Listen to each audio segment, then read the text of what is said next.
All right, a Monday edition of The Zone right here on Sports Radio 810 WHB. Victory Monday for the Kansas City Chiefs. We got you for the next 4 hours. Jason Anderson, Josh Brisco, Dylan Michaels.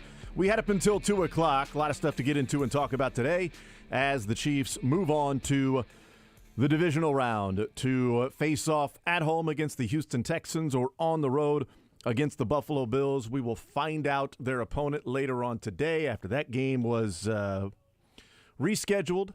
Delayed for a day because of all the weather there in Buffalo. The weather that made the city, the area,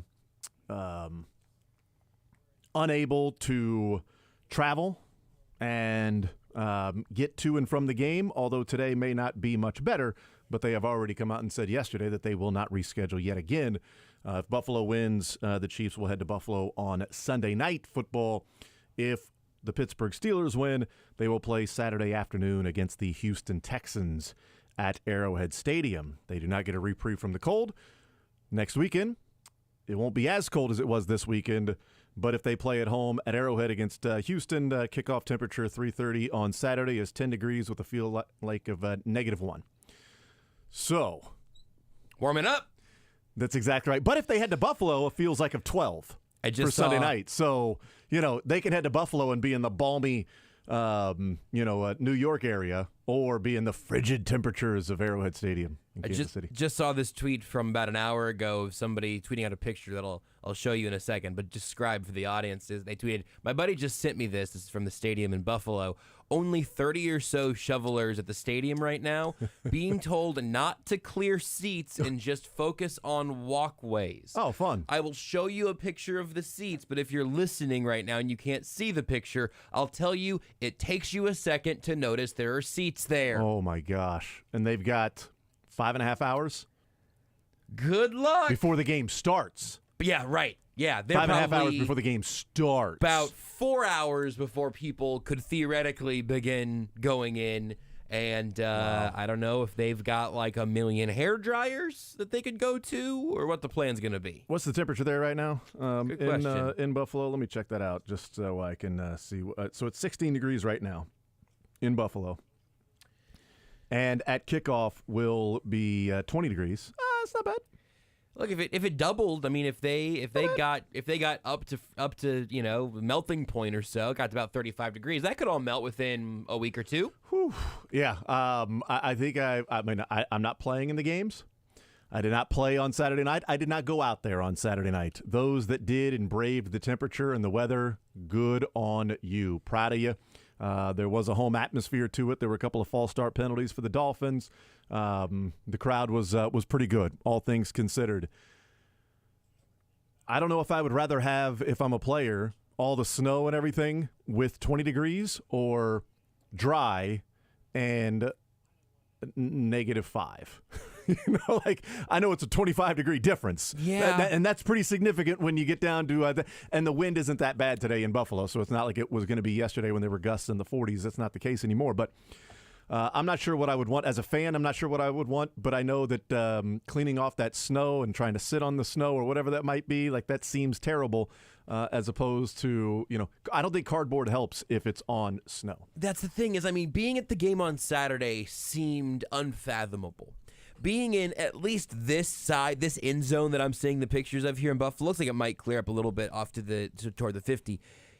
Being here seems like it might legitimately be impossible. There's not room for 10,000 human beings in this section here. I don't know what this game's going to look like. So the Chiefs will find out later today who their opponent will be. And again, they won't get a reprieve from the weather next week if they play at Arrowhead Stadium. It'll be a feels like in the negative temperature again. But they'll be playing against the Houston Texans dome team. Chiefs are battle tested. Wow. They've done it, been there, done that. We'll see. That'll be the conversation the rest of the week. Let's talk about the Chiefs beating the Miami Dolphins. 913-381-810. Phone lines open for the first couple of hours. We'll talk with Field Yates coming up at noon. Mick Schaefer will join us in the 1 o'clock hour. We won't hear from the Chiefs today because they don't know who their opponent is. There are 2 games left, and there's only one matchup set for the divisional round right now. It's crazy. And that is Green Bay and San Francisco. That's the only matchup set. Detroit will find out who they play later on tonight. And we know that it'll just be Detroit versus the winner of Tampa Bay and Philly. It's not like, neither team that won in the AFC knows who they are going to play. Both teams in the NFC that won know who they are going to play, in that San Francisco is going to play Green Bay. Detroit's going to play the winner of one specific game, Tampa Bay or Philly. The Chiefs have already faced off against Buffalo. So if they're prepping for a team and doing extra work, I would guess that prep work would be putting in the time to check out Houston and the Texans and do some of that extra work. No matter who they play, they're going to have 2 extra days of rest, which is a nice little change for this Chiefs team from what they went through in a 6-week span. When they played Buffalo earlier this year at home, Buffalo was coming off a bye, and the Chiefs obviously were not. And this go around, the Chiefs will have 2 extra days of rest. They'll be heading to Buffalo, and we'll see what that will look like. But the Chiefs get the win over the Miami Dolphins, 9-1-3-3, 8-10. Let's talk about it here. I have some good news from a tweet that popped up right as the show started. I may have to leave at some point and try to bring us some of this. It appears that L'Jarius Sneed was mic'd up for this game. Oh, hell yes. This is the sound of me rubbing my hands together. The Chiefs just tweeted out a clip. I haven't listened to it. I've just watched it. Tight shot, about 15 seconds. Caption, stop playing with him. And it is L'Jarius Sneed blocking Tyreek Hill straight into the frozen tundra. Dude, that play... That play encapsulated what I felt like the entire night was for the Chiefs. Let's start there. Let's do it. The Chiefs went into that game Saturday night and said, we are just going to bully you. We are going to run it down your throats. We are going to be the more physical defense. We're going to hit you hard. And we're going to make it to where you want to go home.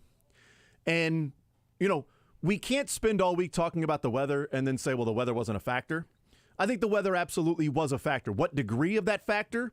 I don't know. -9, I think.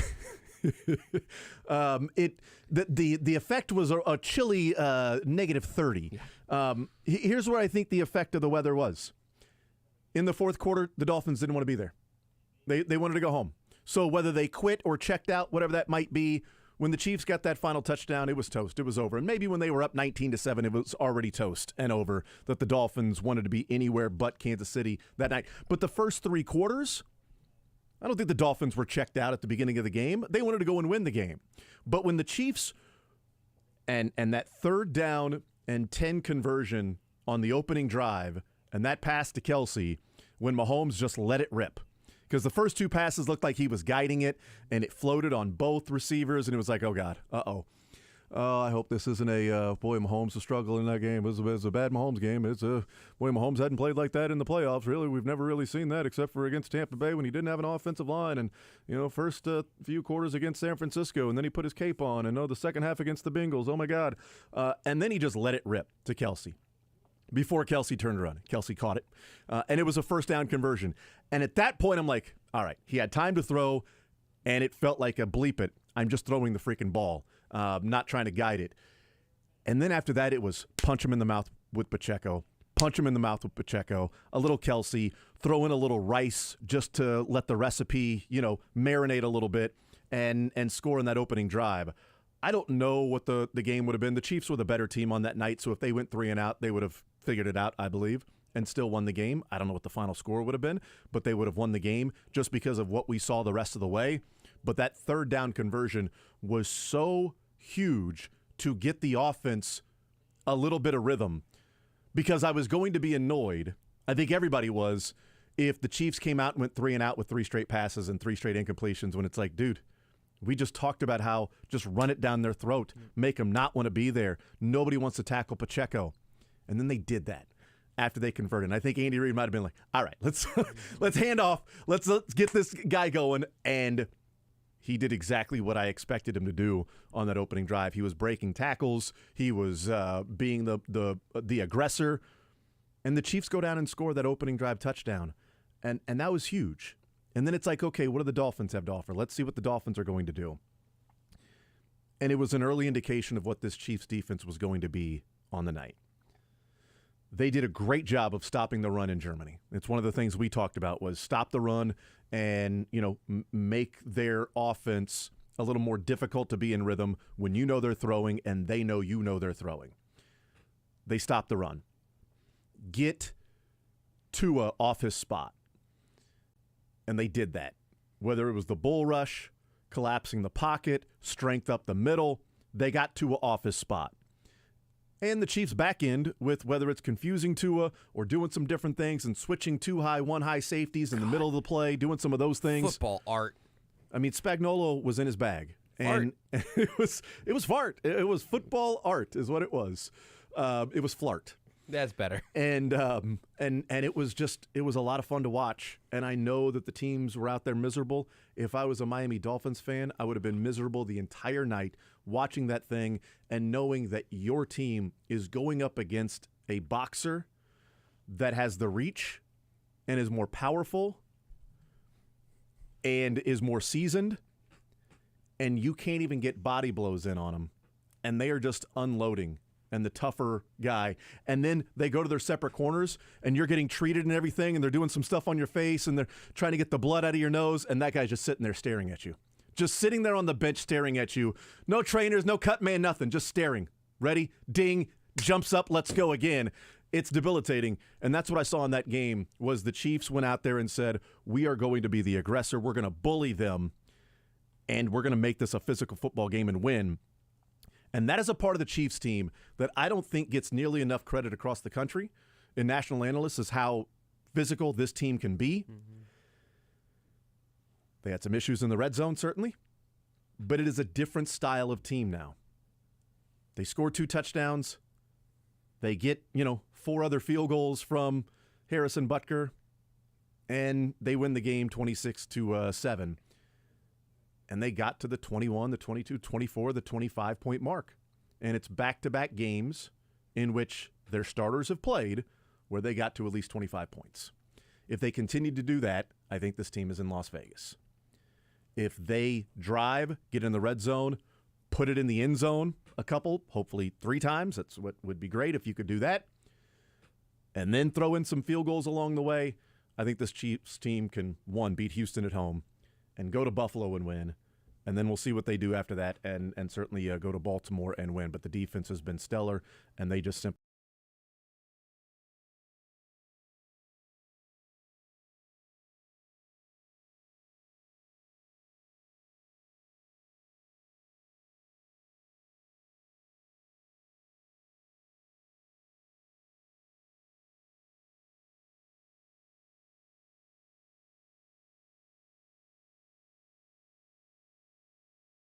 performance this way. And so much of me wants to say, well, not if they settle for field goals. I mean, not if they kick field goals. They got to the red zone how many times and couldn't convert how many times? Well, defense plays like that. They actually can, because this was not nail-biting. This was not teeth-pulling. The red zone is something that very well could cost them at home against Houston or in Buffalo, but narrowing back to what happened in this game on Saturday, the Dolphins defense was banged up, and we knew all of that. You can take all of that with some grain of salt. Jawan Taylor and Donovan Smith looking like prime Eric Fisher and Mitchell Schwartz against you and me and Justin Houston rushing the passer. Grain of salt.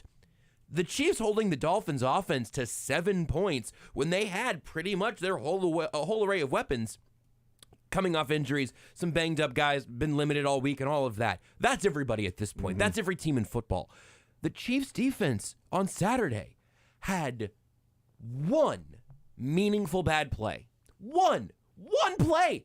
A lot of times we do take away the one play and then, the average runs weren't as successful and all of that. In this case, I want to shine a light on the one. They'll include the one play. Yes, and sorry to Trent McDuffie, because we don't usually have one example of you having one bad play. But in this case, Tyreek Hill just Tyreek Hilled. He bailed Tua out on an underthrow. McDuffie got beat and then had a chance to recover and couldn't, whatever. And then Tyreek Hill does the Tyreek Hill thing.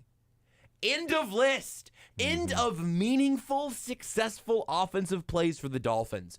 That fact to me, there's a ton of good stuff from the Chiefs offense that's deeply encouraging for the rest of the playoff run, exciting for now, exciting for the long haul for years of Rashee Rice, all of that. There's good stuff on the offensive side. But the offense was one Tyreek Hill play away from a shutout, and this being a 30-some point win. I mean, just a really, really tremendous effort from that Chiefs defense. They gained 4.5 yards per play to the Dolphins, and that includes the 53-yard play that they had with Tyreek Hill. And credit Miami on that play. It was 2nd and 1, and it was a great call. Yep. They knew the Chiefs were going to be selling out for the run, and they left one-on-one Tyreek Hill and Trent McDuffie. As if there's a shortcoming from McDuffie, it's top-end speed, and Tyreek Hill ran by him, and Tua almost got it to him. Yep. He tried. Yep. He really put some mustard behind that thing. Yep, almost got it to McDuffie. Almost got it to him, and the underthrow, is undefeated. And, the underthrow when other teams underthrow it is undefeated. Not necessarily the Chiefs underthrowing and not getting calls, whatever. They got the touchdown there from Tyreek Hill, and the defense outside of that was just brilliant. And even with that play, Tyreek Hill averages 112 yards per game. 112 yards per game. In both games against the Chiefs, he combined for 124. Unreal. 18 targets, 13 receptions, 124 yards, and 1 touchdown. He's had singular games like that this year. And 53 of the 124 came on 1 reception. And that happens with Tyreek. That's sort of throughout the season. It's like, he had 124 yards. Yeah, but 70 was on 1 reception. Okay, that's a game breaker. That's a guy that can completely change the course of the game. And at that point, it was 13-7. And the Chiefs, then getting the ball back, and you're nervous of, what's taking place. And then the Dolphins have the ball down 13-7, and the Chiefs get the stop on 4th and 2. And then the Chiefs get the ball back up 13-7. And then for whatever reason, the officials thought grabbing and pulling a wide receiver right in the middle of the field, right in front of 3 officials, was not worth a flag, which, by the way, would have been 1st down and 10 at the Dolphins' 42-yard line. Or if he doesn't hold him, I believe it's a touchdown, because he toasted him. He beat him. He won. And then, because he got beat, I'd rather just grab him and hold him than give up a touchdown. I don't know if McCole Hardman would have then fought for the football instead of looking at the official, if he'd actually caught it or got there or got close or got his arms on it. That's certainly less than desirable for if the arms for out would have gotten the call, it would have been fine, but it didn't get the call, so it feels bad. Yeah, it didn't, but it was an easy call. It was an easy call that was missed. And so there was some nip-tuck moments at times, but only from the standpoint that, at any point, Tyreek Hill can just, catch a long touchdown at any point. But if they're driving, they are not scoring, because the pass rush was getting to Tua. It was moving him off his spot, and when he is not a guy on time, he's not all that good. And in that weather, wasn't all that good, and floated the ball. And credit, the defense, credit, the secondary, credit Charles Omenihu for walking the guard back to Tua, who had to then throw it a little bit higher, changed his arm angle, and floated it over the head of Waddle to Mike Edwards. And he caught the ball wearing his apparently 4 pairs of gloves. I think it was only 2 pairs, but he had snow gloves and then regular gloves on over those. How do you put some snow gloves on? You got like extra You gotta get large? those D lineman sticky gloves there, right? I gotta look closer, but did he have soccer goalie gloves on? Did it look like soccer goalie hands with those gloves? I don't know, but he had snow gloves and then regular gloves on over the snow gloves. That's smart. I don't think I've heard of that happening before. Yeah. That's really genius. And he also said he didn't feel the ball hit his hand. I didn't really feel it. But regardless, he made the play. The defense made the play time and time again in that game. This is not nearly as important. Was it Kaylee Hartung on the sideline? I don't know. Her glove, she could have taken a Thanksgiving turkey out of an oven. Those things were enormous. Those were larger than goalie gloves. Great work in the handwear department all the way around. She was wearing oven mitts. It really it was outrageous. She was wearing one of those big old clubs that they put the casts on players. Hulk hands. Did you ever remember those? They were the size of Hulk hands. That's right. She had Rock'em Sock'em.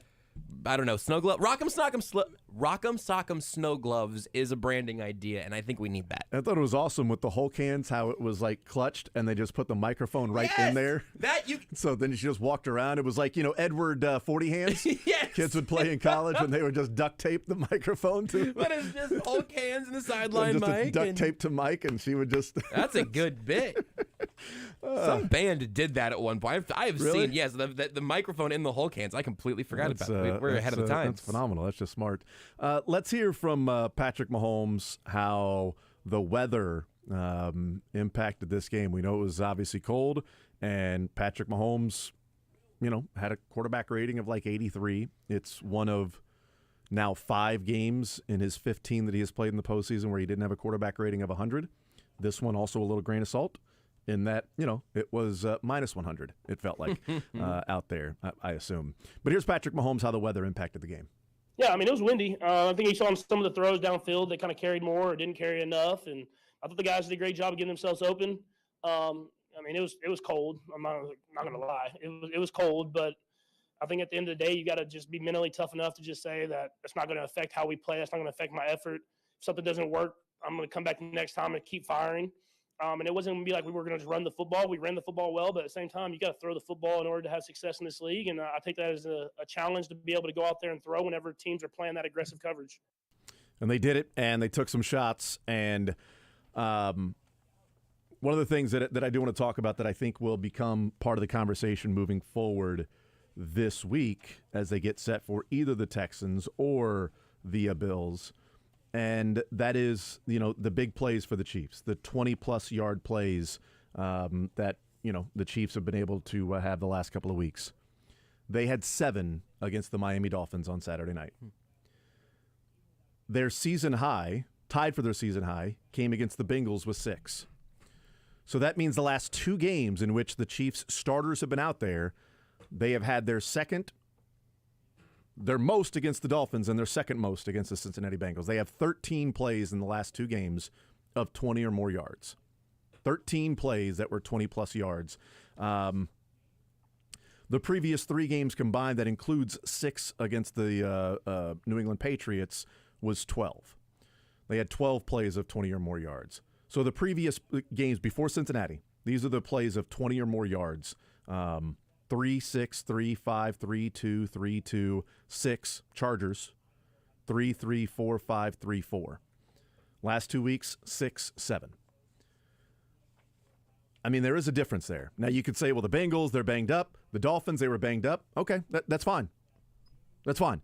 But there were other teams that were probably banged up along the way as well. Yeah. Other teams that were, Buffalo was missing Matt Milano, Tre'Davious White, and an ineffective Von Miller out there. And they had 3 plays of 20 or more yards in that game. And they scored 17 points in that one. They have scored 51 points the last 2 weeks when they've had those 13 total plays of 20 or more yards. They are getting the bigger chunk plays now the last 2 weeks. And by the way, out of those 13, 5 of them Rashee Rice, 4 of them Isaiah Pacheco, and then 1 apiece from Justin Watson, Noah Gray, Travis Kelce, and then Patrick Mahomes' long run on 4th and 5. It's been Rice and Pacheco are the guys that are breaking off the bigger plays. 9 of the 13, Rice and Pacheco in the last 2 weeks. That felt like one of those options where you could throw the little 2-yard pass, or you could just keep it right there. Because I was like, I got Jason, but who did them? Who was making these plays happen, Jason? And you're like, and here's who did the plays, every single one of them, all the way down. But that's it, though, right? That's the defensive side. My take is 1 bad play, unbelievable. Offensively, 3 guys. Mahomes being a given as he's the 4th here. 3 weapons for Mahomes. Everything ran through those guys, and you get a nice chunk play from Noah Gray. On Saturday, you don't get the 20-yarder from Justin Watson, but you get 2 for 20 from Justin Watson. You'll take both, you get your chain movers, all of that. But when Isaiah Pacheco, Travis Kelce, Rashee Rice, and obviously Patrick Mahomes are the entire plane for you offensively, I still think they are going to need a wide receiver to make a big play each game they play from here on out. However many games they play, they're going to need 1 or 2 of those from guys who are not those big 3. But man, it felt so good, especially early in the game when it was like, oh, it's just those 3 guys. That's all they're doing, and it's working. It feels like the logical conclusion of the best parts of this offense, as few and far between as they came this year. Yeah, that first drive was Rice, Pacheco, Kelce. It was just those 3 guys. Mahomes, Rice, Pacheco, Kelce. That's the Chiefs' offense, and the interior offensive line, and the tackles at times, and I would say more times than not. But we can also get into that as well. We'll take a timeout. We'll come back, get to your phone calls. Those on hold, we'll get to you right after the break. Get into your phone calls, 913-381-0810, what you saw from the game, what you're taking away, and then getting ready for the Texans or the Bills, a home game in the cold or a road game in the cold after beating the Dolphins in the frigid temperatures on Saturday night and continuing their season heading to the divisional round for the 6th straight season for the Kansas City Chiefs. We'll take a timeout. We'll come back. More Zone next.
There you go. That's mic'd up L'Jarius Sneed after putting Tyreek Hill on his butt twice in the same play.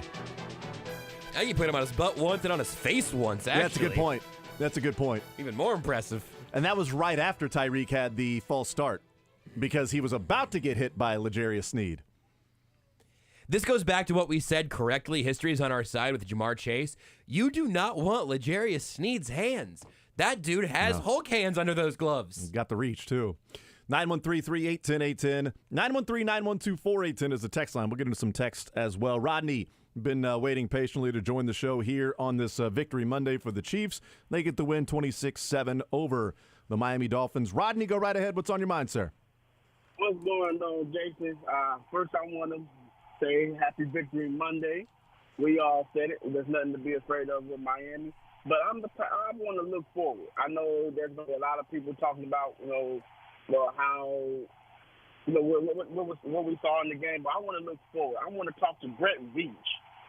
Rasheed Rice is showing that he's going to take that number one wide receiver spot one way or another.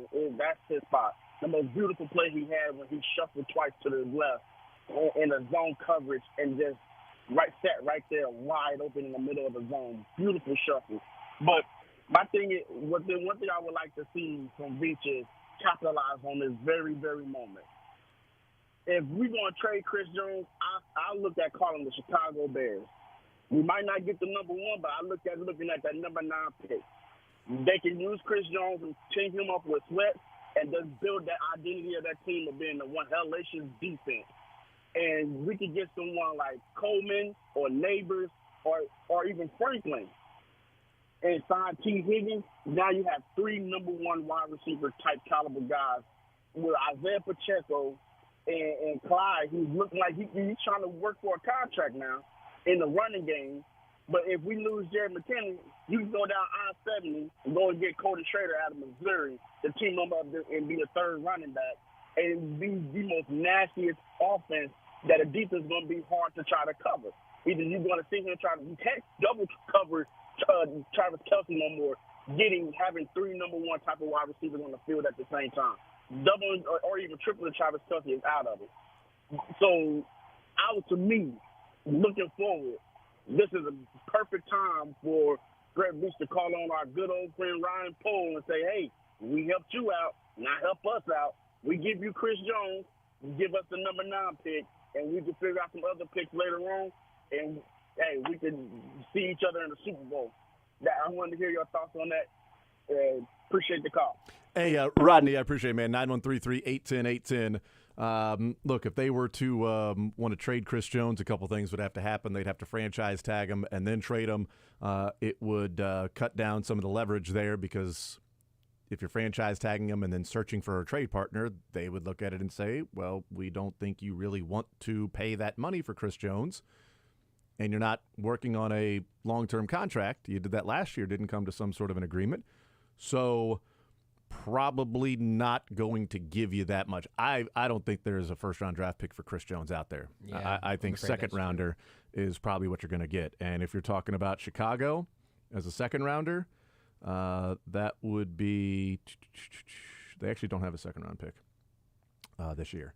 Where did they lose their second this year? To Washington for Montez Sweat. Oh, sure. Okay, yeah, that makes sense. Yep. They hate second-round picks. So they do not have a second-round pick. And so if you're looking at Ryan Poles, then you might be looking at a second-rounder in 2025.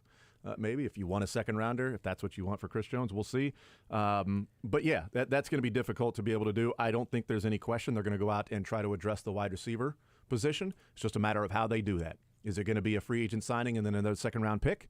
They spent 2 second-round picks, and they found a guy who was generic, and they found a guy who might be a wide receiver 1. You would have to ask the math people and the draft nicks if it's worth 2 second-rounders to find a number 1 receiver. I would say yes, but, some people would go, no, not worth it, because you need to find 2 starters. Okay, well, if you take a chance on a second-rounder in Sky Moore, and he's just not all that good, and then you go and get Rasheed Rice, and he does this, well, would you trade a second-rounder, move up? And if Rasheed Rice were a first-rounder, and they traded a first-rounder and a second-rounder to move up and get Rasheed Rice, You know what I mean? Like they moved up 4 or 5 spots and got a guy that's doing this. I don't think people would bat an eye. But it's sort of, you'd love to have both. You'd love to have a different player than Sky Moore and then Rashee Rice. You'd also love to get every single draft pick right. Yeah. And that does not happen. And for the most part, Brett Veach has been pretty good in the second round, especially as of late. He's been pretty good. Sky Moore is the exception to that been pretty good because Willie Gay and Creed Humphrey and Nick Bolton and Rashee Rice and Brian Cook, and I don't know if I'm missing anybody there, but obviously Sky Moore thrown into that mix, and that hasn't been great. And to Rodney's point on the receiver thing, I tweeted something along these lines last night, and most people got it, and some people were maybe purposefully confused. I hope the Chiefs treat Rashee Rice like a number 2 receiver this offseason. I agree. I love Rashee Rice. I am thrilled. His progress is real. His growth has been substantial. That is all. It is impossible not to be excited about Rashee Rice. He has some of the wide receiver traits I have always loved from receivers. I love Rashee Rice so much that I don't want the weight of the world on his shoulders all off season, all next season. It's the same reason I hope Travis Kelce is legitimately having to fight for his own snaps against another number 2 tight end next year. I hope Noah Gray stays involved, and I hope there is a young tight end who can take a little bit of work from Travis Kelce that can be whatever, if it's a succession plan or just a way to get some snaps off Kelce's plate. I don't know that this team is going to need the now sort of stereotypical Brett Veach complete rip it up from the roots overhaul of the receiver room. Sky Moore's going to be here. MVS won't be. Kadarius Toney probably won't be. McCole Hardman probably won't. But you're going to have to keep build around Rashee Rice. Mm-hmm. Get Mike Evans and draft somebody and have Rashee Rice and have Travis Kelce and figure out your tight end plan. Appreciate Rashee Rice as an answer and a long-term answer and a guy who could be the best wide receiver that Patrick Mahomes plays with this side of Tyreek Hill. He can be that guy. Don't make him be that guy. They put a lot of chips on development this year and it bit him. I hope that the Rashee Rice its process is still about building around him and giving this offense more weapons to take nothing away from how spectacular he's been this year. I will concur with that take because we can just use this offseason as evidence. They went into this offseason saying we think Kadarius Toney could be a number 1 receiver. Right. We think Sky Moore is going to take a step forward. They had a group of guys that had potential to do this, and this guy could do this, and this guy could do that, and they built around it saying, well, 1 or 2 of these guys is going to step up and be a pretty good receiver, and we're going to draft Rashee Rice as well, that as the season goes along, we'll see what he can do, and he offers that, big-bodied guy and can make some plays and those contested catches and working in space and the yak yards that he can get, and, this is just, we'll help complete the wide receiver room.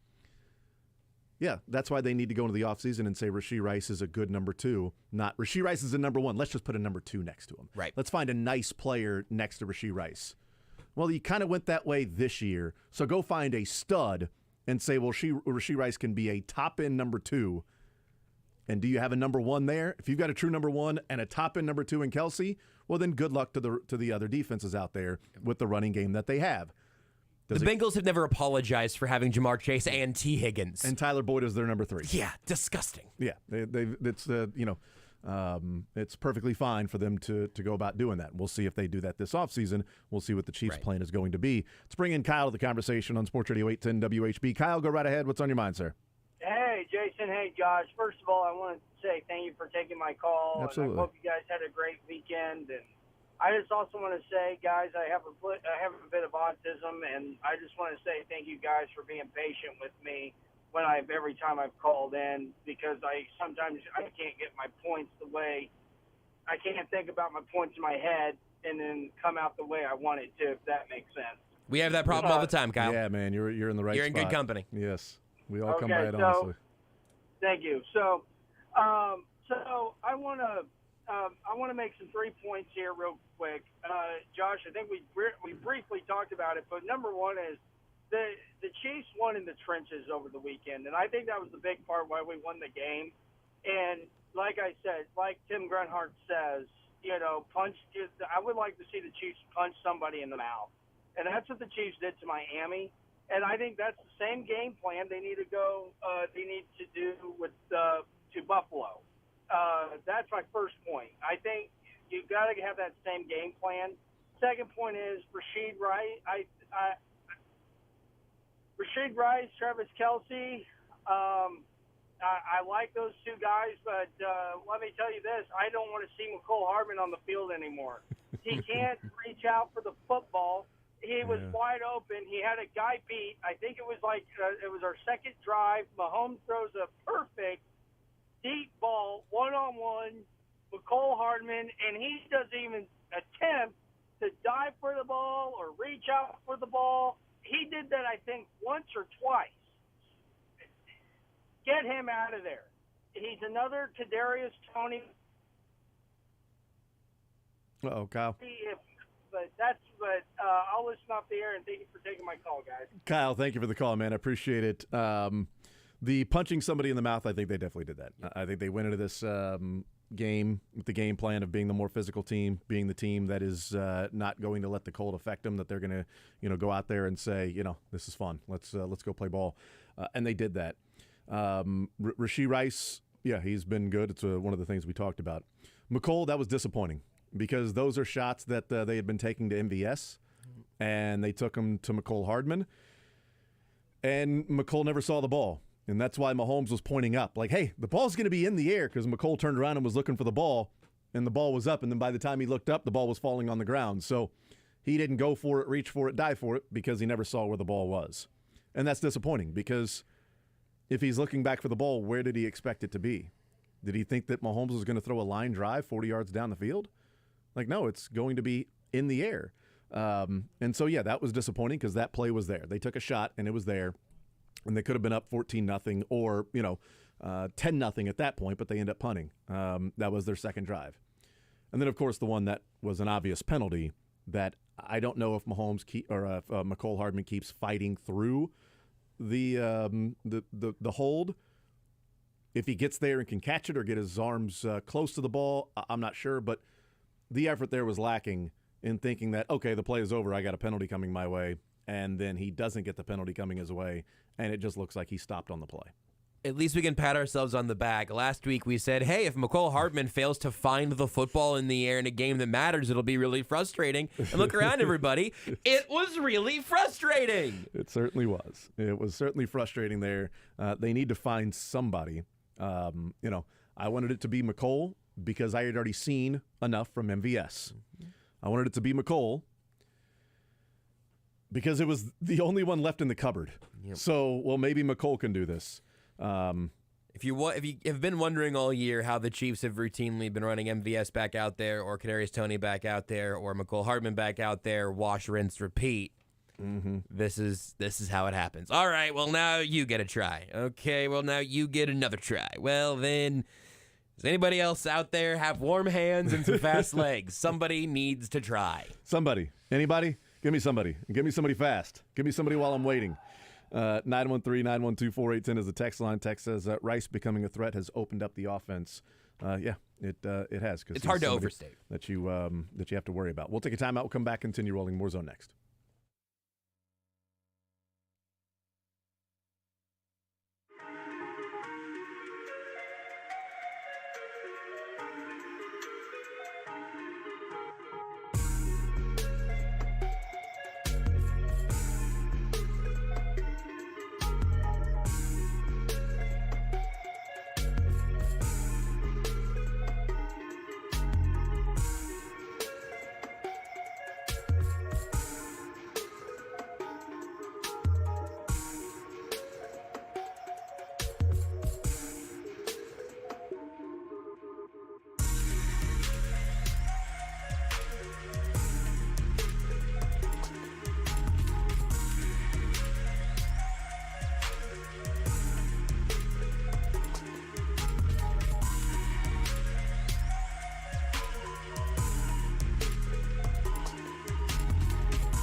right, one more open hour on this Monday edition. We'll talk with Field Yates coming up at noon. 913-381-810, taking your phone calls.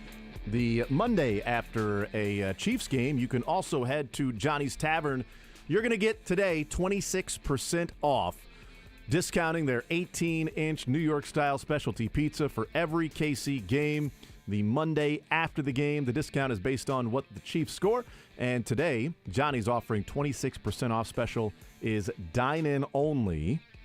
Metro's premier sports bar. You can visit them at johnnystavern.com for all of the locations and the daily specials. That being today, 26% off the New York-style specialty pizzas, 18-inch. There at Johnny's Tavern. We will take a timeout. We'll come back, continue rolling. More Zone next.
The Zone is presented by Guaranteed Foods, delivering all natural food to Midwestern families since 1958.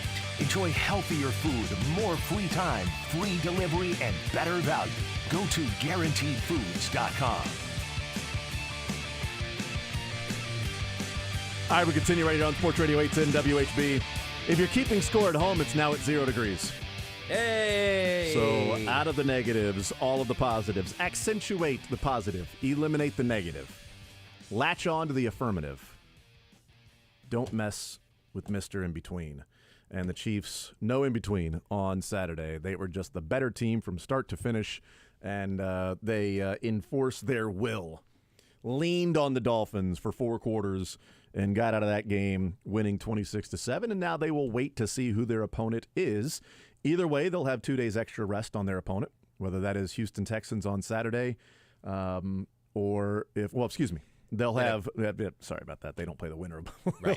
They'll have the same amount of rest as Houston, but they will play at home against the Texans. If they head to Buffalo, they will have 2 days rest for a Sunday night 5:30 kick. That will be on CBS on Sunday night. Saturday 3:30 will be on ABC. And as you mentioned earlier, I'm sure C.J. Stroud, I don't know what it would have been off the top of my head, but I'm sure he had some weather games. But At Ohio State, yeah. it is a Texas Dome team that would be coming to Arrowhead. Miami has a whole different sort of like set of baggage that comes with it. It's like, you're in Miami. I bet you forgot what cold felt like that I don't associate with Houston. I don't know why, but either way, either 2 extra days of rest going to Buffalo or getting the Texans in a freezing Arrowhead again. Both pretty good draws, just in those little intangibles. Yeah, they're in a nice spot for having the 3 seed, for not getting a guaranteed home game in the divisional round if you just take care of business in the opening round. They're in a good spot. And you know what? The Chiefs won 11 games. The Texans won 10 this year. So it's not like they're facing off against a 7-8 team. And how'd they get it? Or 7-10 team. Yeah. How'd they get into the playoffs? But it's also a team that, while they put up 45 points against the Cleveland Browns in that game, they also scored 22 against the Cleveland Browns just 3 weeks earlier. On Christmas Eve, they lost by 2 touchdowns to the Cleveland Browns, scoring 22 points. They scored 23 against the Indianapolis Colts in a game that they won by 4, but they may have lost if Tyler Goodson catches the football. So it is prisoner of the moment and recency bias of, oh my God, you see what the Houston Texans did to the Cleveland Browns. Yep. Yeah, that was incredibly impressive. And the OC is getting a lot of looks for good reason. But I don't remember who it was that tweeted out that said, rough weekend for the defenses that we do what we do no matter what. This is what we do, that we do what we do, and you don't adjust. And that's the Browns and the Cowboys, that this is what we do, this is what we do, this is what we're going to continue to do, this is how we play, this is what we do. And they should have done something different, because what they do got torched, and you're talking about 2 of the better scoring defenses in the league that just got taken down. I mean, the Cleveland Browns have given up a number of points this year, even though, it's like Cleveland is an awesome defense. Yeah. But they've had some games where they've had some teams put up some big numbers against them.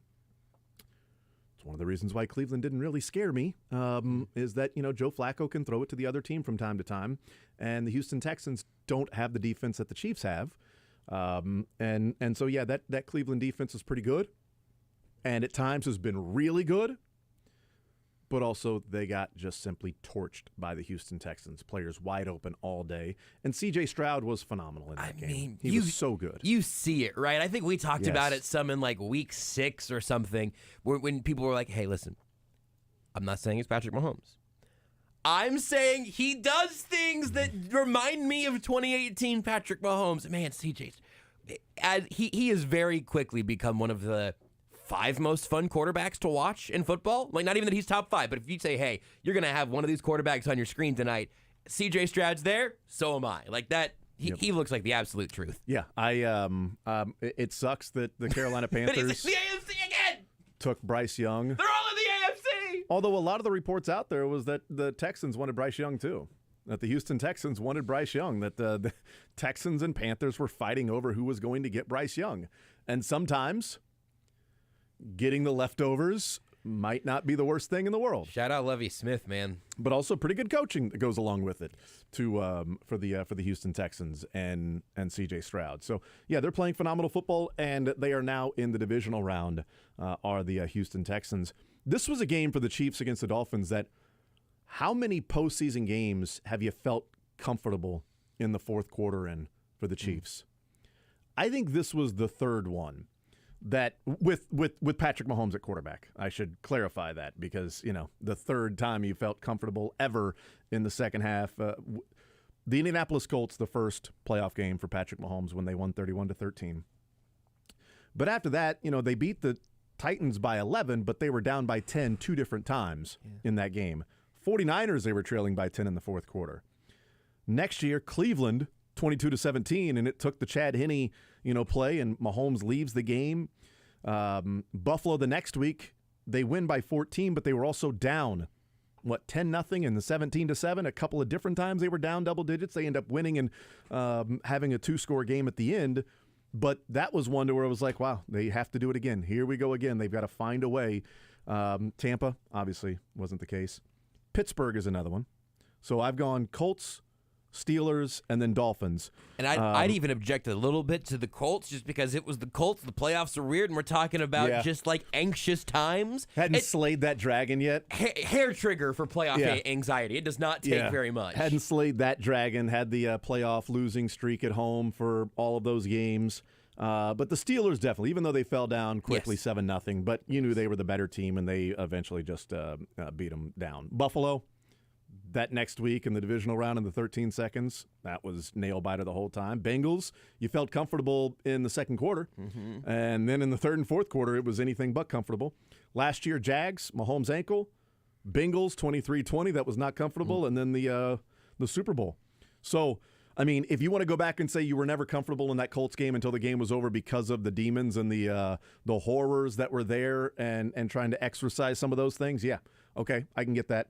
So then it'd be the Steelers and the Dolphins. First time, like in the second half, you're like, the Dolphins ain't got nothing. The Dolphins are wanting to go home. The Chiefs this is kind of a relaxing, people can leave and not worry about something crazy taking place or happening. And that hasn't happened very often for this Chiefs team. Mahomes is the Ghostbuster. Yeah. Like that's what he's been. Like, who are you going to call? It's Patrick Mahomes. The Chiefs can't beat the Colts. Okay, they beat the Colts. Chiefs don't win it at home at Arrowhead. Oh, okay, well, they did that in the same game in beating the Colts, but also that was now the 14th straight game at Arrowhead for playoffs. If Buffalo wins, it will break the streak of the Chiefs' playoff games, 14 straight at Arrowhead. Not counting Super Bowls, but you get 14 straight at Arrowhead. If the Steelers win, it would then be 15 straight at Arrowhead. So winning at home, winning the actual Lamar Hunt Trophy since it's been named the Lamar Hunt Trophy. Chiefs, barely get to the AFC Championship game, let alone winning that. That happens. A Super Bowl, obviously, that happens. I don't know if we count the Miami Dolphins as one, but I'm going to. Chiefs were 0-3 against the Dolphins in the playoffs. And then Mahomes plays them, and they go and win. I mean, Dan Marino beat him twice. What did he beat? Steve DeBerg and Joe Montana. And then, Patrick Mahomes gets there and beats the Dolphins. Can't beat the Colts? Check. Can't beat the Dolphins? Check. Can't win at home? Check. Can't go to the Super Bowl? Check. Can't win a Super Bowl? Check. I mean, all of the ghosts of Arrowhead and the playoffs and everything, it's just being extinguished. I mean, that's who he is. Who are you going to call? The number 10 pick in the draft from Texas Tech. That's what they've done. And all of the concerns, the scary parts heading into a game, it's just like, oh, well, it's Mahomes and it's the Chiefs, and this is what they do. And I'm glad that you zoomed us out there because it is something that we should never, ever, ever forget or take for granted because, again, these seasons happen fast, and this Chiefs team in particular has kind of felt like eventually there will be an unceremonious end for this team, and maybe it'll happen next weekend, maybe it'll happen in the Super Bowl, maybe they'll win the whole thing and we'll all have been wrong, whatever. But I remember the most clearly, I think, against the Titans, oh, the Chiefs are going to a Super Bowl. Holy bleep. I didn't think that was allowed. I didn't think that could happen. And now look at how fast it's turned. And this isn't, I'm not complaining about this. I'm actually thrilled for this. the Chiefs are nobody's underdog. The Chiefs are nobody's America's team. The Lions, such a good story. So cool. What a game last night. The Lions, if we get a Chiefs-Lions Super Bowl, I'll take it right now, by the way. Go ahead and sign up. Chiefs-Lions Super Bowl, 95% of America is rooting for Detroit, and I would understand why. Chiefs-Bills next week, if that's what happens, I think like 90% of people are going to be rooting for the Bills there because they're the team that hasn't done it yet. Mahomes showed up, busted some ghosts, won so much that people got tired of Kansas City winning everything, and now we're here where they're the villain on some level. Don't make Twitter real life and don't make First Take real life.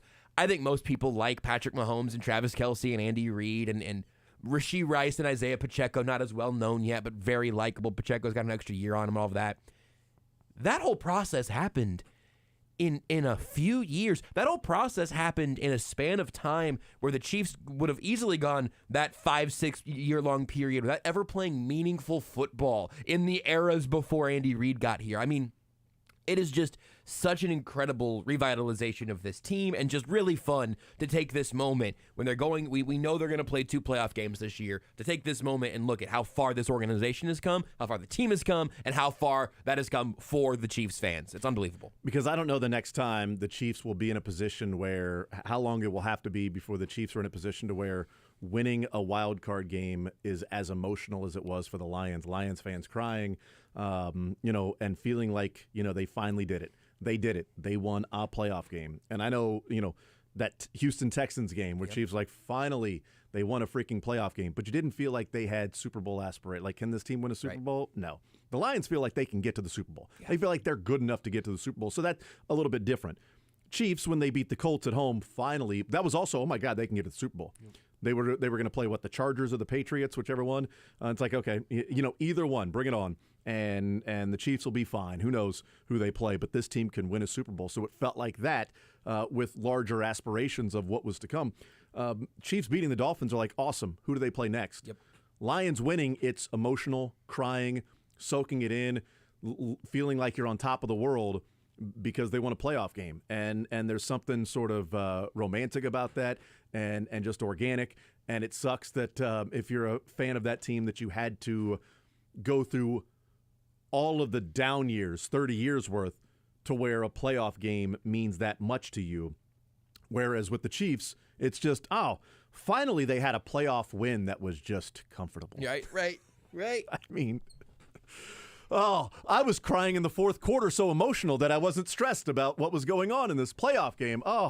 The emotions overwhelmed me that they finally had this comfortable fourth quarter where they could just cruise to victory.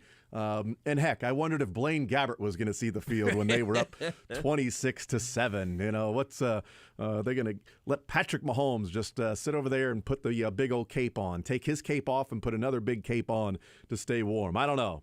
But it is it was a cool scene there in Detroit. Awesome. And also, as we look at this season, I mean, if Philly and Buffalo win today, which they're both favored to do, if Philly and Buffalo win today, that means 4 of the other 7 teams in the divisional round are teams the Chiefs lost to. Interesting. By a total of 16 points. A play here, a play there. They lost by 1 to Detroit, 4 to Philly. So there's 5 points. They lost by 3 to Buffalo. So there's 8 points. And they lost by 8 to Green Bay. So they lost by 16 points in those 4 games against what could be 4 of the other 7 teams in the divisional round. Which to me sort of puts into perspective this year. It's like, well, can they win games against those teams? Yeah, I think they can. Yeah. They just can't turn the ball over. Can't have so many negative plays in those games. Can't drop passes in those games. They're clearly good enough because the Chiefs are one of the best teams at playing the Chiefs this year in some of those games. So can they go to Buffalo and win? Hell yeah. To me, they proved it in that game where they played so poorly offensively that, with a kicker like Harrison Butker, somehow they only managed to get 3 scoring drives. With a kicker like Butker who can, put him in from 50 plus, it seems difficult to only have 3 scoring drives out of 10 or 11 or however many they had. That seems tough to do. And against the Eagles, I mean, they turned the ball over twice inside the 10-yard line. And, the Lions, we know what happened in that particular game. So, I mean, 4 of the other 7 teams, I don't know if that, makes people feel better or worse. Then it's like, okay, well, yeah, but they're losing to those teams. So does that make you feel better that, the teams that are left really across the playoffs are teams that they'll either not be favored against in the Ravens and 49ers or teams that they lost to? Doesn't seem all that, great. But we are beyond the point of being like, well, can they beat playoff teams? Well, yeah, they beat the Dolphins twice, and they were a playoff team that should have been a division winner. And I don't know. I'm going through and trying to see what games this is, but our friend Matt Lane is doing some work for us right now by accident on Twitter, where he noted the Chiefs allowed 264 total yards to the Miami Dolphins. They lost 3 games this year in which they allowed fewer yards than that this season. Oh, my goodness. The Raiders game, definitely. The 2 defensive touchdowns certainly helped there. It wasn't Buffalo or Green Bay. I'm guessing the Lions may have been in that category. I'm kind of thinking the defensive touchdowns certainly help, and the Lions didn't move the ball very much. What's the threshold? 264. That's probably Broncos. Denver Broncos on the road. They had 240. Philly, 238. Oh, it's Philly then. And then Vegas. And Vegas. Yeah, because the Lions ended up over well over 300. So there you go. Your Broncos, Eagles, Raiders. And that's 1 playoff team and 2 non-playoff teams. But just that, it's only sort of, it's tangentially related, but he tweeted that 5 minutes ago as we were having this conversation. Yeah. Like, man, that to me is part of it, where losing close games to good teams just means that you're in the same class as those teams. If you're a team that hasn't, like, quote, learned how to win or proven you know how to win or whatever, then you can start to have a deeper conversation about, like, what gets a team ready for a playoff run. I don't know what you would tell the Houston Texans because they looked ready to win in their first playoff action as a team. But the Chiefs are in this group with everybody. They've just gotten in their own way a number of times, and they didn't do that yet on Saturday. Well, and in those 4 games, not only those that we're talking about with the under 260 yards or whatever, but the 4 games, if the Eagles and Bills win today, again, 4 of the 7 teams remaining would be 4 of the teams the Chiefs lost to. In those 4 games, the Chiefs were -3 combined in turnovers. Yep. And 0 of those 4 games were they plus. So they weren't -4 and 1 and +1 and plus. No, they were even or -1, -1, -1. I mean, the best in those 4 games that they were in turnover differential was even. And the 1 turnover against the Lions in the game in which they were even was 7 for the other team. So even being even, they weren't even. And even against the Bills and the Eagles, if wide receivers make plays, they overcome all of that. Yeah. If Kadarius Toney's foot is back, they overcome all of that. Green Bay, they were -1, but there were some other things going on in that game. Like, and we find out Green Bay's pretty good. I just watched the MVS drop touchdown against the Eagles again. Why would you do that? I just needed to prove it was still real. Yeah, it's real. Yeah, it happens. And it's unspectacular. This is AI. Someone needs to erase this from the internet. I don't think this actually happened. What's your lasting memory from that game? Is it Mahomes' helmet or is it the frozen mustache of Andy Reid? I think the frozen mustache gotta be, right? is so iconic. The frozen mustache will live on forever. It has to. You know what it reminded me of? The picture we keep seeing of Tom Coughlin's burned face. Of his face. Yes. And that was a game we were talking about when we were going through like the coldest games in NFL history. That this game will be colder than that one. That was the 5th coldest game. This game will surpass that and move into the top 5 of all time. And it's like, oh yeah, that was the Tom Coughlin burned face. Wind burned face, the red face for Tom Coughlin. And this one will be the icicles on Andy Reid's mustache. That's the lasting image for me of this game. Mahomes' helmet, crazy that it was that cold that it breaks, that piece of the helmet. But the fact that you've got literal icicles on a man's mustache. And perfect, too. Like, he was playing the snow miser. I mean, it was spectacular costuming. When they zoomed in on those icicles on the, just like that to me is one of the lasting images of that game of how cold it is, we'll have the Tom Coughlin face picture forever, and we'll have the Andy Reid frozen mustache forever in showing just how cold that thing was. It jumps the Andy Reid fogged over COVID mask in my power rankings in terms of funniest sideline Andy Reid things. Agreed. The fogged mask is funnier than the cloth mask worn improperly, as funny as that was, like kind of just like a diaper or something. But icicles in the mustache is an absolute all-timer. Yeah, the full mask thing, you're right, when it had the fog there. And by the way, Pacheco had to lose the visor. Yeah. Because he didn't have the windshield wiper. He was trying to get that thing, clear, but it's like, man, that ain't happening, dude. You just got to get rid of the visor because, you got and some of the defensive players as well with the visor. I'm like, your breath's going right up in there. Yep. And that thing's gonna fog up quickly. Renee was driving home on Saturday night, and or maybe she was leaving on Saturday, and she's got a pretty small car, so I think the closest of the windshield probably has something to do with it. She had ice accumulating on the inside of her windshield as she was driving. It's her breath to condensation on the windshield to freezing air, and that was all it took. So yeah, I'm glad that Pacheco ditched it. And I think Mahomes, with the helmet, that specific type, it has an entire. People have tweeted about this, and I had some vague recollection before it happened. It has a part of the design of that helmet is that it does have extra flex to take more impact in the shell. It's just not supposed to be negative 15 degrees or whatever on impact. But I think the helmet cracking is actually probably a good thing. I thought the same thing. On that impact. Yeah. Don't keep playing with it. It is now compromised. That's right. But at the time, I think it's good. And he didn't even want to come out of the game. Like, I thought they were going to make him sit out for a play. Probably should have gotten him out there, burned a timeout at least, right? Or going to the independent neurologist and, hey, your helmet broke on a head-to-head collision. We're going to need you to go and check out and make sure you're not concussed there. Okay. And on a 3rd and goal play where it's like, he didn't want to leave the game, then he had to go grab a helmet that apparently was frozen. So he swapping out put it in the wrong padding spot. Then they had to go and build a 3rd helmet for him because if that 2nd helmet then gets broken, they've got to have another one. So while he's trying to figure out the 2nd helmet and get that thing on and get it fitted, they're then, creating a 3rd helmet for him, all of that stuff. Man, I've never seen anything like that before. As we take a timeout, let's hear L'Jarius Sneed in the locker room with Stephen St. John. So we heard L'Jarius Sneed mic'd up when he wanted everybody to stop playing with him after he knocked Tyreek Hill down twice on the same play. The Chiefs have put that out there, that audio of L'Jarius Sneed mic'd up. But here he is post-game in the locker room with Stephen St. John talking about getting physical with Tyreek Hill. Oh, man, it's just in my game, man. I like to get in people's head, and, the guys know it. And it was a hell of a jump I got on him, and he didn't like it.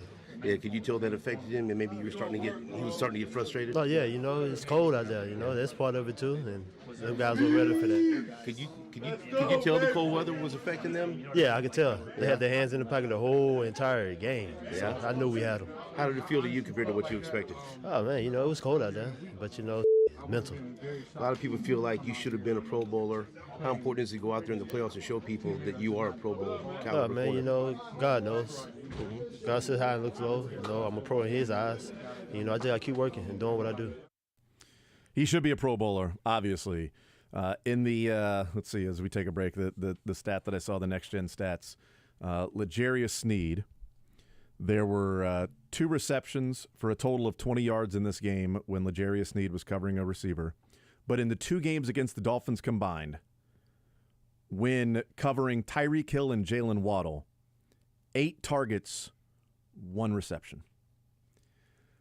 L'Jarius Sneed on not, 1 target, 8 targets. Quarterbacks were 1 for 7. Not quarterbacks, Tua. 1 for 7 targeting Tyreek Hill and Jalen Waddle. 1 for 8, right? Oh, yeah, 1 for 8. Yeah. 1 for 8, because 8 targets. 1 for 8 targeting Hill and Waddle. Unreal. With L'Jarius Sneed on them. I mean, how the guy is not a Pro Bowler, no idea. The guy's earned a lot of money and deserving of all the money that he's going to get in the offseason, whether that's with the Chiefs or somebody else. But at least I get to watch him again, at least one more game in a Chiefs uniform, and he damn near made unbelievable interception in the end zone when he reached out and almost snagged it with one hand, but then tapped it back to himself and almost got that. That was brilliant. An incredible athletic play, and the numbers backing up just what L'Jarius Sneed means to this team and how physical he is. It's not just that he's not Deion Sanders in a shutdown corner that it's like, oh my God, he's amazing. And then, do you want to tackle? I don't know. L'Jarius Sneed wants to come up and tackle. Trent McDuffie wants to come up and tackle. Physical. McDuffie coming up and hitting Tyreek Hill the way that he did. Like, they're not messing around with their cornerbacks, and that's been awesome to see. We'll take a timeout, come back, continue rolling. More Zone next.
telling you, he's been the most reliable outside receiver for them, and he shows it right there. He just running the drag route across the field.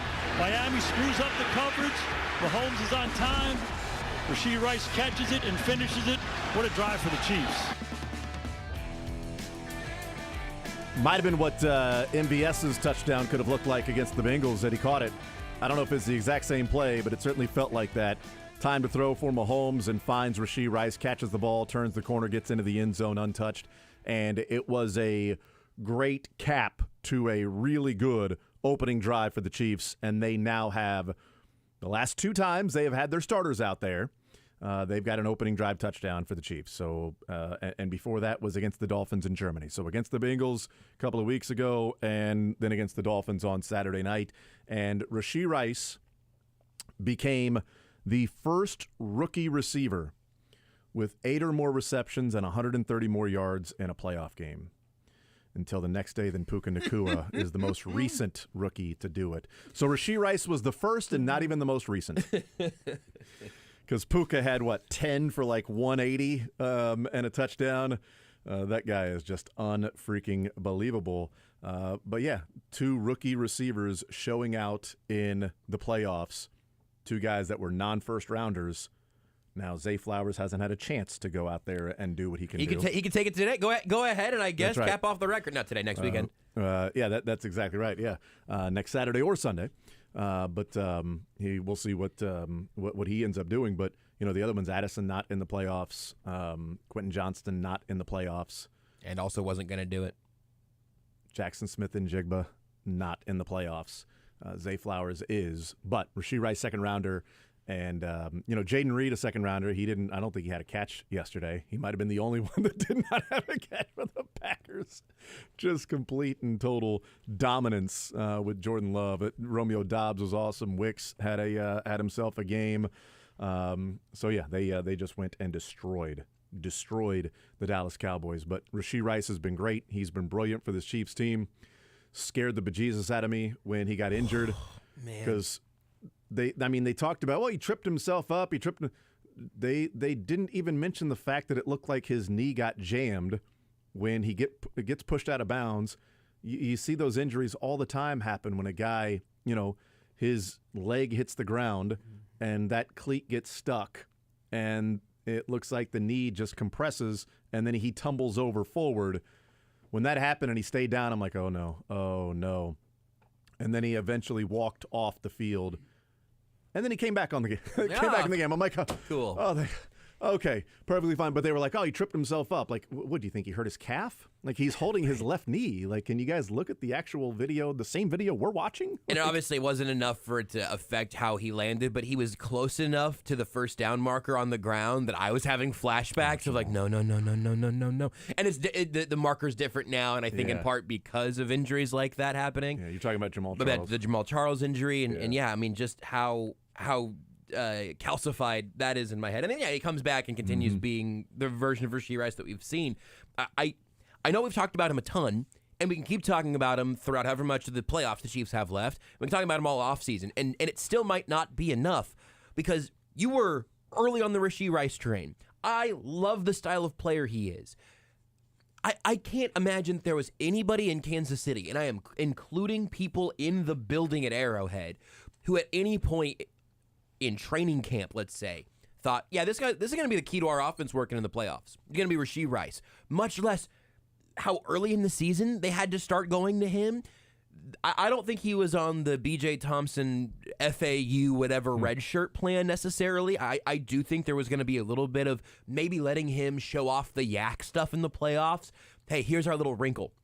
Sky Moore has become Juju Smith-Schuster. MVS is our downfield threat. Everything's working according to plan. In the playoffs, we're going to show Rashee Rice as the greatest screen-running wide receiver in football, and they're all going to find out about it after we have the 1 seed playing at home in the divisional round. That's when everyone's going to learn Rashee Rice's name.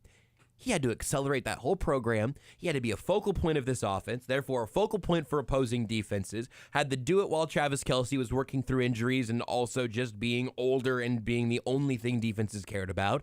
And then he does it on the biggest stage of his career so far with flying colors. It, again, outrageously difficult to even to try to overstate how good Rashee Rice has been. And so many of his big plays are he's catching the ball and then he's picking up yards after. It's not just a 15-yard catch and tackled.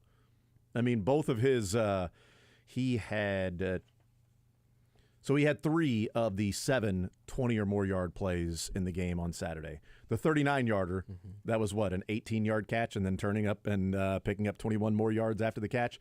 The 28-yarder and the 23-yarder. And each one of those were catching and then running. Catching and then running. The 39-yarder was a 3rd and 11? Or was that I know the 28 or the 28 or 23-yarder was a 2nd and 16. So it was right after the Trey Smith hold.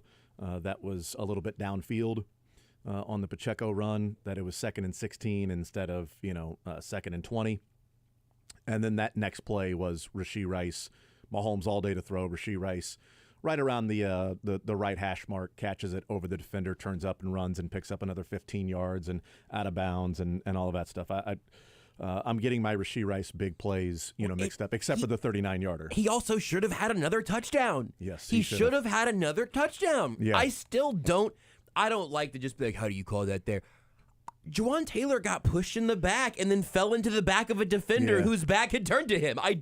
That's where, Juwan Taylor has That's what lost. blocking the back is for. Juwan Taylor has lost all benefit of the doubt. Yes. With those, so I completely understand people looking at that and just simply looking at Juwan Taylor's actions and saying, well, that's an easy call, and not paying attention to the defender behind Juwan Taylor who full body chucks Juwan Taylor in the back. He dominoed him. And then Juwan Taylor falls into Justin Houston. Bop, bop, bop. I'm not loving it. But again, Juwan Taylor's lost benefit of the doubt. And you're right, Rashee Rice should have had another touchdown, and that would have been a possession in which they got in the end zone, and they would have been, 3 of 6 instead of 2 of 6. 50% ain't great, but it's better than 33%. That was the 4th drive of the game, too. At that point, we might have been 1-2-3 Cancun at halftime. Yeah, absolutely. And so there were certain things that cost them and kept them out of the end zone. And look, I do think moving forward, red zone is a concern. Yep. It's a concern in that this is the team they are. If they're going to be in Vegas, those red zones need to result in touchdowns if they're going to head to Baltimore and Buffalo. If they're going to head to either place and win, those red zone trips, you can't be 2 of 6. 3 of 6, maybe, because that gives you 30 points. You got 6 trips to the red zone and 3 of them are touchdowns and the other 3 are field goals? You got 20 points on the board. I'll take that. Or 30 points on the board. I'll take that right now. Sign me up right now. 6 trips to the red zone, 3 of them are touchdowns. 50%, whatever. And had they not had the block in the back, then, or had they said, it was a domino effect that Juwan Taylor got pushed into that guy, got blocked into the block, and, that's really the defender, and let it go, whatever. Or Juwan Taylor, if he'd have got out there a little bit quicker to Justin Houston. And so that's certainly a possibility, too, to not be in that position. Regardless, I do think moving forward, there are some questions about the red zone because their issues in the red zone were self-inflicted again in this game, and that's been all season. I mean, their second trip to the red zone, Kelsey drops a pass. Would have been 1st and goal like the 5, or he's one-on-one to, get into the end zone for a touchdown. And then 3rd and 6 on that same drive, Creed has the low snap that he himself was probably really surprised about since Todd Lebo asked him about low snaps, and he was like, what are you talking about? Well, some issues with snapping the ball. What do you mean? Issues with snapping the ball. Not sure what you're discussing. So, yeah, that has to be better. I mean, he can't have those at any point in the game, let alone 3rd down and 6 in the red zone where that might have been a 4-point snap. Who knows what happens on that play, but it was toast at that point. You get the Taylor block in the back, and then the next 2. The next drive, not the red zone trip, the next drive is the non-call Hardman deep ball where they probably should have ended up in the red zone there anyway. Yep. And then the next 2 trips to the red zone, they get a Pacheco a 4-yard run. Yep. Pacheco gets the negative 1-yard catch when Mahomes was trying to find somebody to throw to. Yep. And then the 3rd and 7 was the incomplete screen pass, which Seiler read and stayed right there with Pacheco and, knocked it down, and those things happen. That's a tip your hat red zone driving. Hey, you know what? We made some bad decisions. They played some good football. Take the 3. And then after Mahomes' broken helmet, they got 1st and goal at the 3. Pacheco, no gain. Second and goal at the 3, they were looking for the throwback to Kelsey. Kelsey crossing the face of all the defenders from right to left. Mahomes going to his right and then looking to throw back left. Well guarded by Miami. Throw it away. Third down and goal. This is one that needs to be better. Pressure right up the middle. And Mahomes, when it was incomplete and he's looking at the offensive line, he's like, what the hell? 3 guys, all the interior offensive linemen, Tooney, Creed, and Trey Smith, the 3 of those guys bunched together to block 2 guys and left a free rusher right up the middle. I'm assuming Mahomes thought that guy was, by whatever the blocking and whatever the protection scheme was, he assumed that guy was going to be picked up by somebody in the 3 interior offensive linemen. And what sucks is when you watch the play, the route Kelsey runs, he busts wide open. And I think it's a touchdown to Kelsey if he's got just a little. And I think that's also why Mahomes was pissed. Yep. Is like, hey, sometimes it's like, nobody open. Those things happen, But the fact that Kelsey was running to his left and took the defender there and then cuts to his right, and he had a 5-yard separation. And Mahomes was looking there, but he was toast at that point because the guy's got a free run. If they block it up squarely, if Tooney stays there and then Creed and Trey Smith go one-on-one, I think we're talking about the last 2 drives are touchdowns for the Chiefs. And then again, you're getting into the 3 of 6 category. So these are ifs and buts. They are correctable mistakes. And the mistake by Kelsey inside the 5-yard line and the drop, or at the 7-yard line drop, I would say you don't expect that to happen and continue, but that's happened all year. Yeah. The interior offensive line having a mix-up on protection scheme, I don't expect that to happen time and time again down inside the red zone, but it does get put into the another brick in the wall of, well, yeah, this is just playing clean. Well, this happened over there, and this happened there, and this is why that happened there, and this is why that happened there, and then a low snap. It all comes together as to why they're struggling inside the red zone. And the offensive line has had some issues picking up some games this year. They have had some communication issues off and on. And maybe there have been stretches where they haven't, and then it pops up again. So I don't know how to diagnose how consistent that is. But I think it's a good itemizing of what went wrong there, because a lot of times you hear Andy Reid say, just to tick off, just got to clean some things up or whatever. And it's like, all right, man, what do you mean? Like this, you say this every week. What does it actually mean? In this instance, especially when you're talking about picking up the blitzers or the rusher just so Mahomes doesn't get absolutely sawed in half for what should have been a touchdown, that's execution. Yeah. That is execution. Creed's low snap, execution. Travis Kelce drop, execution. Though Kelce being open on the play where then the rusher hits Mahomes and he doesn't have a chance to actually hit Kelce with the ball there, that's the scheme working. That's the right play call. That's Andy Reid having the right play call. That's Matt Nagy's offense getting you in the red zone and then having the play there. And it's the offensive line not making the block that needs to happen there. So I don't even say that as an optimistic or negative slant, because I think either way can be good, either way can be bad. Yeah. Sometimes you either have a schematic thing you can stitch up over a week. Sometimes you'd rather it be execution, which is like, hey, Travis Kelce, catch the football, because you believe that even as it happens that he's going to catch more often than not, whatever. But it's interesting to slice it up that way, because you can get something more concrete than what you're going to hear if the Chiefs lose one of these playoff games and in their season and Andy Reid says, we were just off a tick. It's going to mean this guy missed a block and it should have been a touchdown. This penalty got called, or maybe it was a penalty and it took a touchdown off the board. The guy did not see the ball coming his way through the night sky, but it was where it was supposed to be. That's an execution issue. The Chiefs need to stay out of their own way on those. We'll take a timeout, come back, continue rolling more zone right after this. We got Field Yates coming up at noon, Mick Schaefer later on in the 1 o'clock hour, more zone next.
All right, we'll talk with Field Yates coming up at noon. Get his thoughts on some of the things that have taken place over the playoffs so far. Excuse me, Jason. I've got injury news right now. Field Yates has been downgraded to questionable with a voice. I know we're here doing radio. I know he's got a voice. He got a little bit of a voice. Early reports, courtesy of Field Yates of ESPN, says that Field Yates will give it a go at noon today, but that his voice has been hampering him so far this morning. Something to keep an eye on. Back to you, Jason. Segment time decision. Yeah, I hope not, because we'll find out when we bring him on in the next segment. Look, sometimes you bring in the back of it, it's like, hey, listen, Blaine, don't do a Patrick Mahomes impression. If Field doesn't answer, I'll call you, Jason. I'm going to do a Field impression. Let's do it. What if I just gave him like 4 different options of a take and he just chose 1, 2, or 3? Option 1, Field, would you say you strongly agree, somewhat agree, or disagree with this?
He'll help you fantasy focus while he scoops the news. He's on TV more often than he's in bed. He'll break down the NFL without a single hair ever out of place. It's Field Yates of ESPN. Now in the zone with Jason Anderson on Sports Radio 810 WHB. All right, we'll continue right here on Sports Radio 810 WHB. About 4.5 hours before the Bills and Steelers game kicks off. A lot of snow still in the stadium, in the seats. They are clearing out pathways and walkways, not necessarily clearing off seats. The get-in price right now, a little surprising, you can get 2 tickets, the row 31 upper level, for $74 each. Again, a little bit of a surprise because, Chiefs get-in price on Saturday night was around $40, $35, $40 to get in, to have a seat somewhere in the stadium. Club level tickets were not all that expensive, comparatively speaking, of what they would have been. And that's where you can go back and warm up if you need to. We'll see what this crowd looks like there in Buffalo. Lots of people over the weekend that were like, I got offer, somebody had tickets to the Chiefs game. Said no, thank you. We'll find out how many people are in attendance for this Bills game. In attendance right now, for the time being, Field Yates from ESPN. Field, questionable game time decision. Welcome to the show, Field. How are you, sir?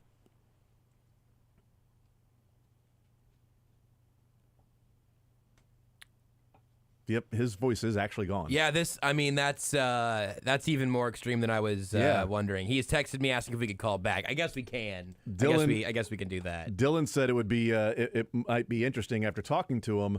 I didn't realize that he was a mute, so that's difficult for radio.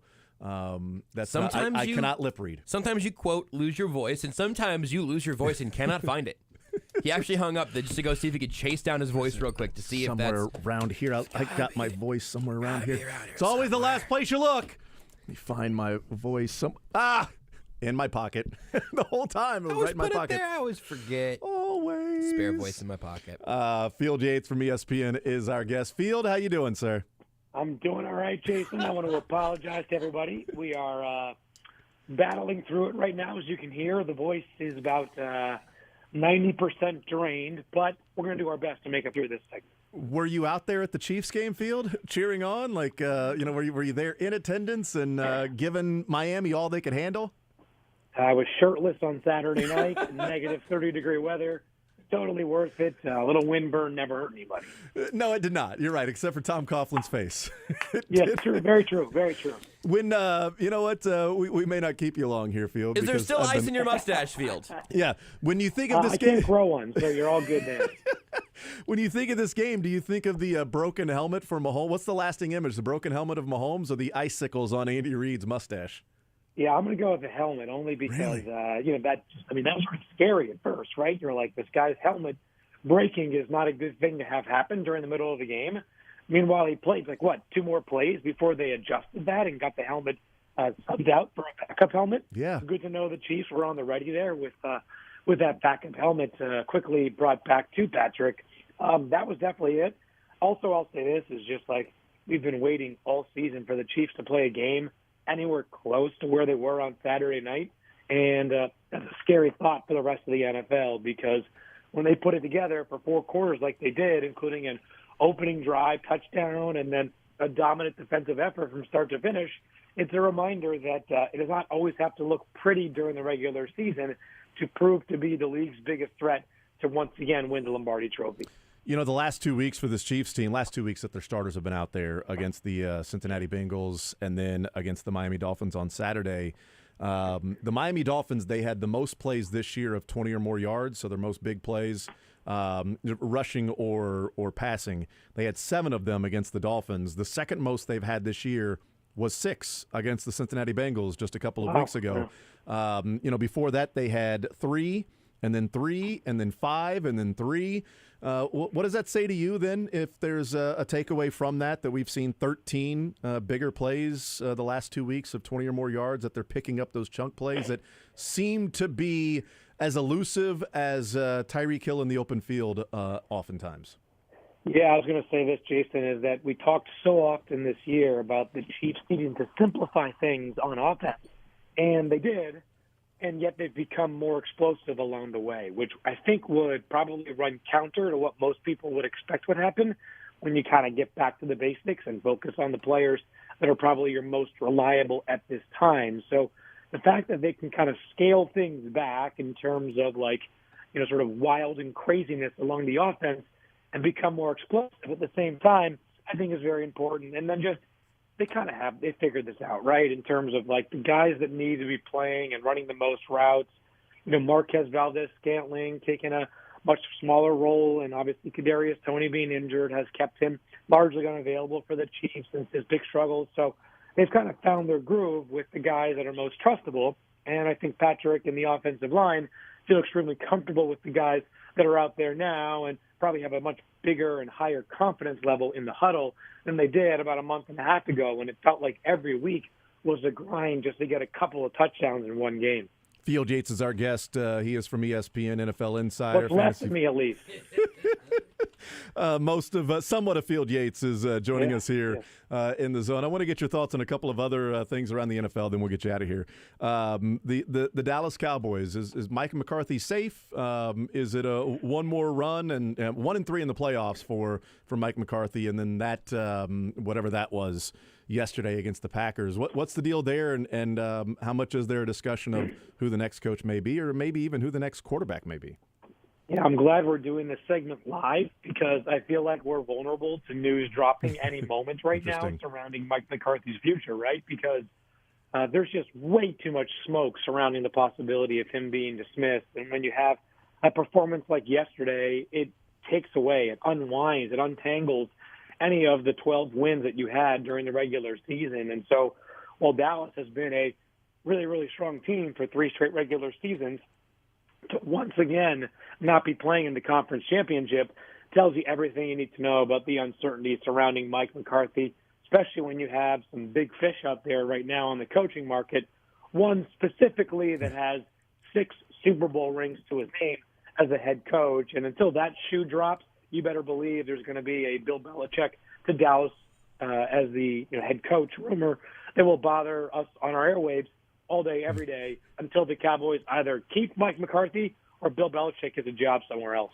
Yeah, and the other name that's out there is interviewing with the Chargers today is Jim Harbaugh. Yes, indeed. So there are a couple of big names out there, and Jerry Jones saying, I'm floored. It's beyond my comprehension of how they went out and played. I mean, that's the guy making the decisions as to who the head coach is going to be, and he's like, I can't even comprehend what we just did out here on the field as the number 2 seed and hoping for a chance to go to San Francisco and win and go to the Super Bowl in Vegas. And instead, you give up, half 100 to Green Bay with your defense. And, I mean, the offense still scores 32. I shouldn't say with their defense. There was a pick 6 in there as well. But, you get the point. Yeah. The Belichick thing is so crazy because, Is Belichick wanting to go to Dallas and coach that team? Is Jerry Jones wanting Bill Belichick? Would he want Jim Harbaugh? How would those relationships go? Because we've seen Jerry Jones and coaches not necessarily get along that may be strong-minded. Jim Harbaugh, pretty strong-minded. Bill Belichick, pretty strong-minded. And Belichick had an owner that he had a great relationship with that sort of just kind of let everybody else, hey, you guys that are running the team, go run the team. He wasn't nearly as public as Jerry Jones. Yeah, if Bill Belichick were to take this Dallas job, it would be because Bill Belichick is willing to sign up for what the Cowboys already have going.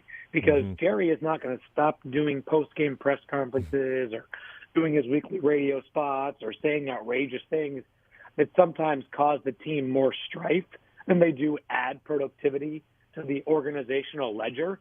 So if he's taking that job, it's because he looks at that roster and he says, well, crap. I mean, that team is loaded. I could take them to the Super Bowl next season, and I want to go ahead and get that wins record and perhaps add one more Super Bowl to my resume and, be back on top as, the greatest head coach in NFL history and leave no debate. So I think in the case of Belichick, Harbaugh is just kind of a wild card in general because it's been a while since he coached in the NFL. But I feel like Bill Belichick, this would be a classic case of you get what you sign up for. I don't think there's some sort of mystery or illusion that if he goes to Dallas, the all of a sudden the Cowboys are going to reshape how they do things. I think that Jerry Jones will forever have a microphone in front of his face, and he'll be very influential in the draft and personnel decisions.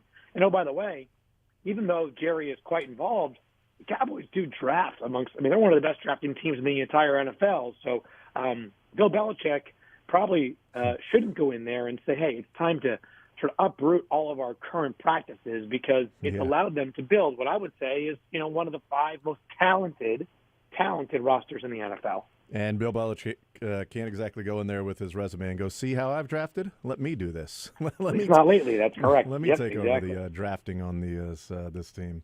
Visiting with Field Yates from ESPN. Do you think Harbaugh is in the NFL next year at one of these spots? I've said for a little bit that I think he's the Chargers' next head coach. They have other candidates that they're going to interview, but if you're guessing right now, is Harbaugh in the NFL next year?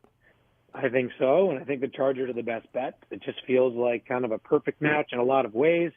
Jim Harbaugh probably understands that more than anything else in the entire NFL, you need a good quarterback to win. They have one there in Los Angeles. It's a big, sexy, glamour market. The Spanos family is viewed by some as more frugal relative to other NFL owners, but if you're getting Jim Harbaugh, you're not doing so on the cheap. And Jason, we've heard very little in terms of traction elsewhere for the Chargers in terms of a GM or a head coach. If you look at other vacancies where we haven't necessarily gotten down to a finalist or something, a lot of it's because you got a GM in place, right?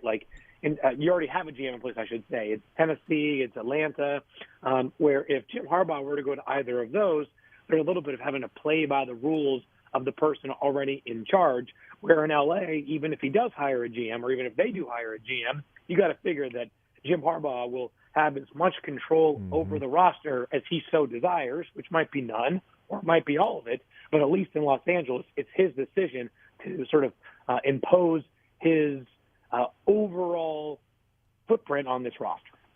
Field Yates from ESPN, last one for you.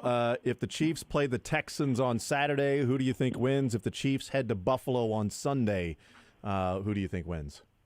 Yeah, I think it's a bigger challenge if they play Buffalo, obviously, on the road. But I think the Chiefs, after what they did this past week, Jason, deserve to be viewed as favorites in either of those games. Defensively, they just have the answers for everybody. And offensively, maybe they found enough of a rhythm. And the big game sort of metal that they have built up over these past half dozen years with Patrick as the starter, I think is enough for me to feel like until they get knocked off in the playoffs prior to the AFC Championship game, I will pick them to once again be playing. And what I guess we should just start calling the Chiefs Invitational, the semifinals of the NFL, because what is it? This would be 6 straight years, or 7 straight years. No, it'd be 6. It'd be 6 straight years. 6 straight years playing in the conference championship game. Yep. I think that would be huge for this team because the record being 8 with the New England Patriots, if they do not make it this year, I'm not sure they will get to 8. That's a heck of a streak to have to start over. Wow, sure is. Yep. So you get it this time. You got a couple of other years, maybe revamping some things. We'll see. Field Yates from ESPN Field, we appreciate you playing through injury today. As always, enjoy the football, and we will talk next Monday. Thank you for the patience and the understanding. I promise by next Monday I'll be in a better spot. I'm actually in 15 minutes. We'll be with a doctor to hopefully diagnose what's gone wrong and maybe prescribe me either 9 gallons of tea or hopefully something that will make this voice come back faster. Get that steroid shot, man, and there we go. All of a sudden you'll be talking like you'll be singing in about 2 hours. Field, if it wasn't obvious, we do not test for PEDs around here, so whatever it takes. Yes, that's right. Okay, well, that's good to know. Hey, if you're not cheating, you're not trying. Radio, right? Isn't that what they say? That's what everybody says. Yes, that's the saying in radio. If you're not cheating, you're not trying. Field, you're the man. Appreciate it, sir. Thank you, guys. Talk to you soon. Absolutely. There's Field Yates. Yeah, believe me, been there. Why did we make him do the show from outside? I don't know. Yeah, that was odd. Been there. I've had to miss a couple of shows because of the voice just simply all of a sudden is gone. But, trooper, able to weigh in a little bit. How about either of those games, Texans or heading to Buffalo, the Chiefs deserve to be the favorites in either game? I don't think they would be favored in Buffalo just by the lines, but then we all get to spend a week talking about, hey, who wants the Chiefs as underdogs in the playoffs? I don't. It might be kind of fun. Mahomes' first trip, his first time playing outside of Arrowhead. He's got to go on the road to Buffalo now. What's he going to look like when he's not playing with the nice crowd there? And the elements in Buffalo. I mean, who knows? Can Mahomes play in the cold? I don't think so. He's a Texas kid, right? Yeah, absolutely. I doubt it. You would want him to play at home to where it's going to be, checks notes, 15 degrees colder at Arrowhead on Saturday than it will be in Buffalo on Sunday. Huh. Interesting. It's absurd. It's like, well, you want it to be a warmer game after this last week, so clearly you want to go to Buffalo, where the feels-like temperature in Buffalo at kickoff is going to be 12 degrees. The feels-like temperature in Kansas City at kickoff is going to be -1. So a 13-degree difference in temperature. The Chiefs, Saturday against the Texans, kickoff -1. Sunday night against the Bills, kickoff feels like 12 degrees, which is about 42 degrees. What was it, -30, whatever the feels like was for the Chiefs in that game? I mean, 42 degrees different. Come on, man. That's awesome. Chiefs going to go out there wearing shorts, wearing those Luther Burden pants, the pants that go right above the knee, just below the thigh. Showing some thigh. No knee pads necessary. He would be, even if that was a dress or a skirt, he'd be forced to go home and change. Yeah, his pants do not extend beyond the fingertip of his middle finger. They do not go long enough. Not at all. Certainly not Joshua Williams if that was the case. No. Joshua Williams would he'd have to wear a full dress. Have to wear just pants. Down to his ankles. If that was the case, yeah. Chiefs might go out there in shorts. Feels like 12? Are you kidding me? Feels like 80 to us after last week. Just a quick exercise. If we take out home field advantage, the stadium, everything else, just put the two quarterbacks we would potentially have to face, who would you rather face? Would you rather face C.J. Stroud Dylan! with nothing to lose or Josh Allen with the feeling of, if not now, when do I beat the Chiefs at home? I would rather face C.J. Stroud because of the ignorance of C.J. Stroud, of not knowing. And by not knowing, saying, okay, his first – And you said take out home field and all of that stuff, just simply quarterback. So I was going to say just simply, he's going to be on the road in Arrowhead, all of that stuff. I'd rather face C.J. Stroud because Josh Allen's been there, done that, been around. And C.J. Stroud, maybe there's an ignorance is bliss for him, and it's just and you're right, there's just the whatever. What have I got to lose playing with house money? But some of that is obviously because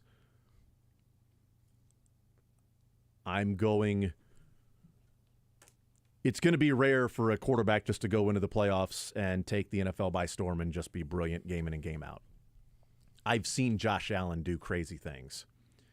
I saw in a one-game setting what C.J. Stroud did against the Cleveland Browns. I also saw the week before when they survived the Colts on the road or whatever, by scoring 23 points. It's a really good question, It's a great Dylan. question. And I want to know what your answer is as you just absolutely first take this show, because it's genius. I actually didn't have an answer. That's why I asked, because I really have no idea which one. I agree with Jason just because of the fact that you'd rather have someone who has no idea, especially against Spags. That right there. That's the one extra degree Good for point. me is I know Spags will have some other thing to show Josh Allen that maybe they have not explicitly shown him yet. The not enough playoff experience thing for Stroud doesn't even shake me at this point because the dude's just cold, no pun intended. But if you say, hey, Steve, watch everything that CJ Stroud has done this year, you get one answer. You get to bring him one thing, or what is your one game plan to make him look normal for a game? I would really like to see what Spags does there. There's only so much you can do for Josh Allen because eventually he's just Captain America and you just have only 11 defenders and it's hard to bring him down. You can confuse him and rile him up a little bit, but I would be, just as a football fan, this is not very good Chiefs picking for myself, but just as a football fan, Spags versus CJ Stroud in a divisional round game of his rookie year is the stuff that football dreams are made of. And by the way, it wasn't like he was the issue against the Colts. I mean, he still had a 134 quarterback rating in that game against the Colts. 2 touchdowns, no interceptions, threw for 270, completed 77% of his passes in that game. They scored 23 points in that game, but he wasn't the issue as to why they only scored 23 points in that game. But if Goodson catches the ball, do the Colts go down and end up scoring? And do they end up losing, 26-23? And, of course, they might have gotten the ball back, all of that stuff. Who knows? All of the domino effects that can take place there. But, he's these last 3 games against the Titans scored 26 points, against the Colts scored 23 points, and against the Cleveland Browns scored 45. And he was absolutely brilliant. He had a 157.2 quarterback rating. But if he was really good, he would have had a perfect quarterback rating. So, I'm not sure. So, what the issue is since there we're for here, him. then bringing back in the supporting cast and the defenses and home field advantage and everything, we're all rooting for Pittsburgh tonight, I imagine, right? Yeah. I don't think it's by a huge margin, but you'd just rather it be at Arrowhead than in Buffalo. Yeah. You'd rather have Houston than Yes. the Bills, right? Absolutely. And when we throw in all of those things, then then it is you're playing at home versus going on the road. You're playing a team that doesn't have the playoff experience that the Bills do. You're playing a team that's sort of like, hey, this is awesome, we're here, versus a team that is, if not now, then when. But to what Dylan was alluding to, is that not something? Can you pull that string from the Bills? They seem pretty wound up. I don't think you're going to have a team that's like, oh, hey, we're just happy to be here, so we're not going to really put all that we have into this. But there is an element of, hey, we're just getting started, versus the urgency of, if we don't do it now, we won't do it. Yeah, that the Bills true. will be playing with. And that is worrisome that, it's the kitchen sink, it's the Chiefs. Where the Houston Texans are, we're just getting started, man. Oh, if we lose to the Chiefs, hey, whatever. We'll see them next year. We'll see them the year after that. We're getting better and better and better. Wait to put another year in the system and another year in the system. Well, the Bills are, if you don't do it this year, then what? Clock is ticking. And now your cap for Josh Allen is exploding. The Von Miller cap exploding. You're going to have to make some cuts for a team that doesn't have space for cuts right now. What are you going to do? And they're playing without a number of their players, are the Bills today.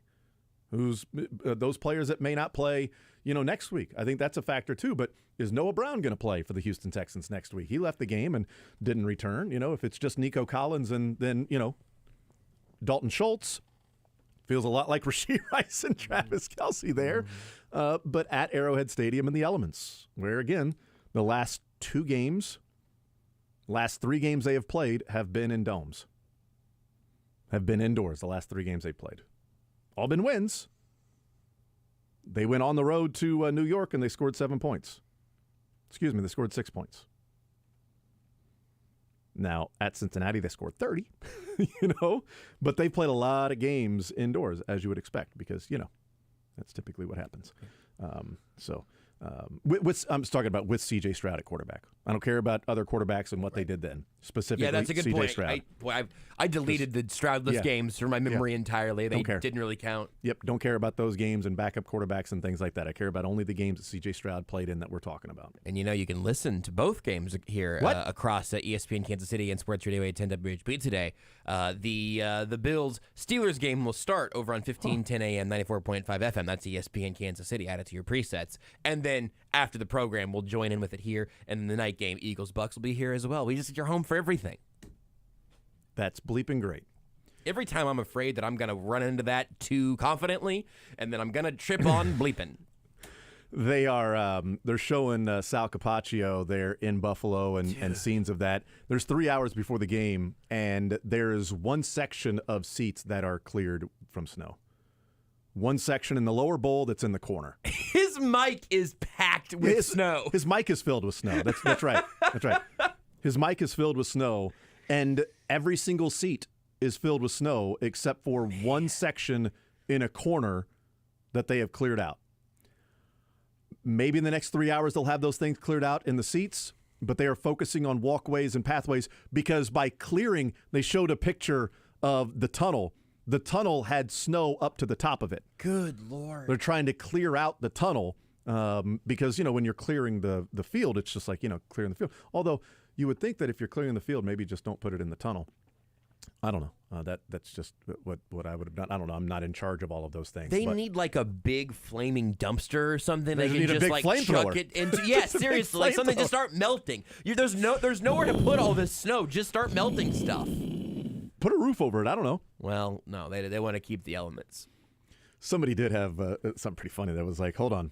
So this is a city that's building a new stadium without a roof because they want the other team to play in the elements, and then they reschedule the game because of the elements. Like, well, I mean, the roads and stuff. I get people got to Yeah. get there. Emergency services got to be able to get places. I get it. The roads, you can't build a dome over the roads. I understand. But you also, can like, build a roof over the seats that are currently filled with snow. and also it's like, well, you want the other team to have to play in the elements. Okay, is it the Dolphins? Yeah, I can understand that. The Steelers have some bad weather too. Pittsburgh plays in Chiefs play in bad weather. You know, Jets play in bad weather. Mike Tomlin might be naked on the sideline. Right? I mean, you got some Patriots play in bad weather. Like you're saying like we're not going to put a dome because we want teams to have to play in the elements that we're used to.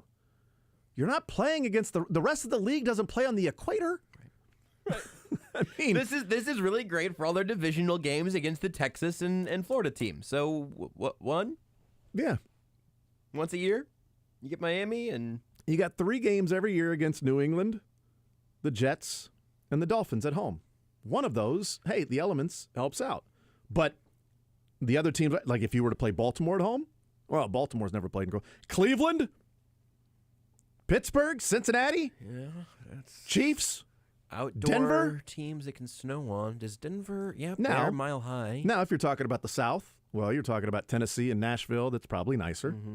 Indianapolis is indoors. Jacksonville's in Jacksonville. Houston indoors.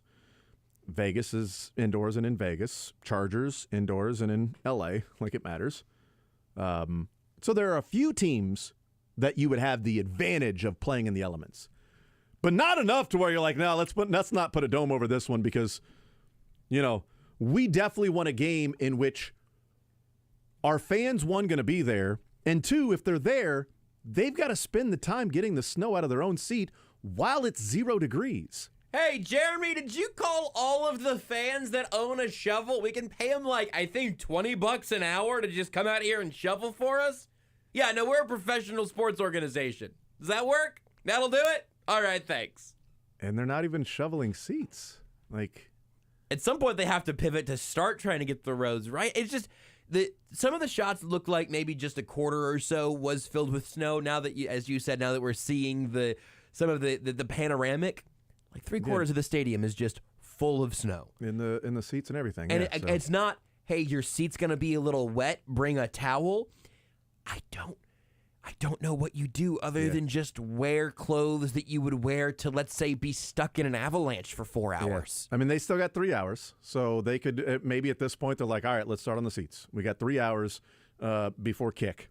So, you know, a couple of hours before fans maybe realistically would be showing up, although they showed fans at Arrowhead Stadium, you know, a couple of hour and a half before the damn game started. Like, what are you guys doing? Go inside. Okay. Now, I think one of the shots they showed of a couple that was there was in the club level. Yeah, okay. So they were out there sitting and just watching some warm-ups. Yeah. And then they can go back and warm up themselves. Right. So I think that was a little bit different. Like, why are you already there? Well, it looks like they're in the club level. I think there's some controlled environment right behind them. And again, just in case you haven't gotten to see the pictures, it's not like, well, you know, the seats are up and then there's snow in that. Like, there is snow up to the seat back of the entire stadium right now. It's crazy. We'll take a timeout. We'll come back. We'll continue rolling. I do want to hear from some of the Chiefs after the game against the Dolphins on Saturday night. No Andy Reid and Chiefs press conference today because they don't know who their opponent is going to be. In fact, there is only one team and one matchup of the 4 that has already been set going into these final 2 games, and that is San Francisco hosting the Packers. We do know that Detroit is playing at home, and Baltimore's playing at home. That's the last one. We don't know if Kansas City or Buffalo is going to be playing at home. Who's Detroit going to play? Who's Baltimore going to play? Who is Kansas City going to play? Hey, bad news. Tyreek Hill just tweeted, internet crash, trying to fix my stream now. Oh. We've been there. That's too bad. Looks like he's moving on to the offseason. Was he trying to watch the replay on Peacock? Oh, L'Jarius Sneed took it from him.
All right, we continue right here on Sports Radio 810 WHB. Jason Anderson with you, Josh Brisco, Dylan Michaels. We'll hang out with Mick Schaefer coming up at 1 o'clock. 913-912-4810 is the text line. 913-912-4810, the text line to join us. Tony Dungy had himself a night on Saturday. I'll tell you what. I mean, if there's one guy that I'm looking to hear from to break down different things, it would be Tony Dungy. He did an interview and weighed in on some of the things going on with sports. And, of course, Taylor Swift was brought up, and Tony Dungy gave his thoughts on Taylor Swift showing up to football games. That's the thing that's disenchanting people with sports now. There's so much on the outside that coming in, entertainment value and different things, as taking away from what really happens on the field. So it's the disenchantment of the NFL is the entertainment factor. And if there's one thing about watching sports, I hate being entertained. I despise it. I want to just sit there and watch sports with no entertainment whatsoever. And the fact that there's even a thought process of like, hey, should we entertain? Should there be like a halftime show? Or should we show like celebrities that may be at the game? Should we show the players dancing in the end zone and offering that sort of stuff? Should we show like players on the sideline, swag surfing? Should we show Donna Kelsey swag surfing next to Taylor Swift? I've become disenchanted with the NFL because I'm sick and tired of them trying to entertain me. Yeah, I mean, and as we saw with the Peacock game being the most streamed NFL game so far yet in this experience, that's going to be hard for the NFL to bounce back from. Right. Obviously, it's the NFL has spent the last several years being like something like 95 of the top 100 most viewed things on television pretty much every year. Of course, Super Bowls are always at the top. That, of course, is pointing to the decline of the NFL as an entertainment product. During the Lions game, they showed professional music entertainer Eminem a couple of times. Ugh. That's when I stopped watching. I turned it off then. I'm actually still not sure who won that game. Also, I mean, can we stop with the Eminem? Okay, when he's at the game, he's Marshall Mathers. Thank you very much. I mean, he's not on stage. Thank you. Why do we have to go by his stage name? He's not performing. He's just Marshall. Thank you. Or Slim Shady. Either one, I don't care. You know what? And you know when I know that Tony Dungy will be with me on? I can't believe those Look at Me Louie Manning brothers think that they need to do another way of talking about the game, doing play-by-play. They're going to be talking to Ray Lewis tonight. Who cares? Give me Buck and Aikman, or you can Buck and Aikman off. They can buck you. I was afraid to not put the Aikman part back in the middle. You're bucking right. Thank you. Aikmaning right. You're the Aikman. That's right. I also appreciated Tony Dungy's insight on the Chiefs' defense. And while we're at it, I think money's going to ruin college sports. Sorry, go ahead. I tweeted it out. I think Curtis tweeted out about Tony Dungy. He's like, "Oh yes, sure. Let's blame the woman that shows up to a game as to why there's a." Thanks, Brett Favre. Brett Favre also. If the Chiefs don't win the Super Bowl, it's going to be blamed on Taylor Swift. Who does she think she is? Yeah. Going and sitting in the suite. Yes. Watching games. Ugh. That's actually, I hadn't even thought about it. It's even sillier. Selfish. The Chiefs won't win a Super Bowl because Taylor Swift showed up to games and started dating Travis Kelce. My mind really doesn't work, and I really care about the welfare of all people. Just Google Brett Favre and welfare. But that was one of the best tweets of the weekend. I was going to say, I must have missed that when I searched Brett Favre. A lot of other things popped up. So. Yeah. And, of course, if there's one guy that really cares about the well-being of women, it's definitely going to be It's the guy that would send pictures of his junk and unwanted advancements. I like Taylor Swift a lot. I know that's where I'm at. But the fact that she has insisted that every single game she sing the national anthem and do an impromptu halftime show every single week, it's gone a bit far, Taylor. And in the middle of plays, she's up there just doing dances, and having everybody look at her. And it's ridiculous. That's one thing. But when she went and took Matt Nagy's headset off his head, that That was actually worked. awesome. Yeah, that was actually great. Keep doing that, actually, Taylor. Thank you. Here's the problem with Taylor Swift. You can pick just one? Here's one of the many problems with Taylor Swift. Thank you. If I had $1 for every time I saw her waving at fans that turned around and waved at her and took pictures, how about this? Mind your damn business, Taylor. If you would stop waving and being, oh, I'm just going to wave at fans too. Oh, how are you? Hey, hi. Oh, I'm waving at you that you're taking my picture. Oh, I'm being nice. Mind your business and people will stop doing that and they'll watch the freaking game. Distracting the fans. You're the problem. Arrowhead wasn't loud on Saturday because they were all busy watching Taylor Swift. It's just the absurdity that, like, she showed up to games, and by the way, as I'm joking, like, she's waving at fans that are wouldn't that get annoying?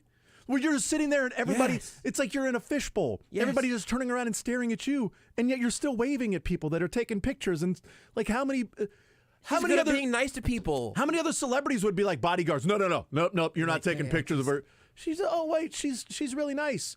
Let's say she's the problem and she's the issue. And Curtis tweeted something out about Tony Dungy, and it had just happened right after he was on the sideline with Collinsworth's son and Rodney Harrison, and they showed Nick Bolton warming up, and he said, and I got to find my tweet because I had to rewind it, and to go with what he had said about the Chiefs, and about here he goes.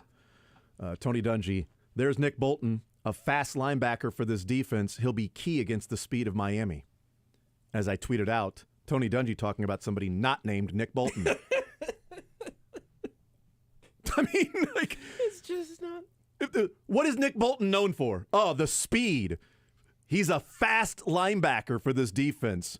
He's key against the speed of Miami. Nick Bolton. I love Nick Bolton. But that ain't his game. Listen, we're all having a lot of fun here at Tony Dungy's expense, but I do appreciate the fact that he does know when to make a stand over unacceptable behavior, because when Taylor Swift threw her drink on fans that were heckling her, that was the Panthers owner? Hold on. Let me Google Tony Dungy, David Tepper. Maybe there's something. He was maybe mad he about said it. something. The disenchantment of fans is to see owners act like that. I mean, to see You got owners, Dan Snyder. to see owners act like that, to have fans be doused in the drink from an owner. Right. Tony Dungy, David Tepper. Tony Dungy, David Tepper. Tony Dungy. He was very upset about it. Asked for an ouster. He needs to be... Oh, here's one from Yahoo. I'll just read you the little blurb here. So the headline is, owner David Tepper's temper tantrum only adds to the blah, blah, blah. And so the story says, owner David Tepper's temper tantrum only adds to ... NFL Hall of Fame NFL coach Tony Dungy says Taylor Swift is part of why fans are disenchanted. That makes total sense. Okay, so that was just two stories in the same SEO. Makes total sense. Here's Kelsey David Tepper. Here we go. There it is. Nope, sorry. Jason Kelsey slams, quote, disrespectful Panthers owner David Tepper. I don't know, Tony. I would just expand your effing horizons a little bit. The fans are disenchanted. Disenchanted from watching NBC, maybe. Yeah. Not you, Mick. No, Sorry. not you. Sorry, Peacock. Mick. Peacock. Peacock. Peacock. Peacock. And, for the branding, Tony Dungy decided he was going to go ahead and act like it. Go ahead. What were you going to say? Peacock had their, surprisingly, their largest simultaneous streaming night during that game. That is makes a surprise. That makes sense. I mean, it's not a surprise to you or me or Dylan, but to Tony Dungy, I bet it's effing shocking. And by the way, that's what they wanted. And that's why they put that game on Peacock. But the game this weekend will be either on ABC or CBS. Saturday against the Texans will be on ABC at 3:30. Sunday on the road against the Bills will be 5:30 on CBS. I don't know, Tony. I liked it better before football was on television. Tony? That's so mainstream. I don't know, Jim. What are they going to do here? There are people even going to watch, Jim. We'll take a timeout. We'll come back. And what about Travis Kelce's wife in the booth, Jim? We'll go into the locker room of the Detroit Lions in one of the really cool stories of the weekend. We'll do that next. We will. Tony!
All right, we continue right here on Sports Radio 810 WHB. Jason Anderson with you, Josh Brisco, Dylan Michaels.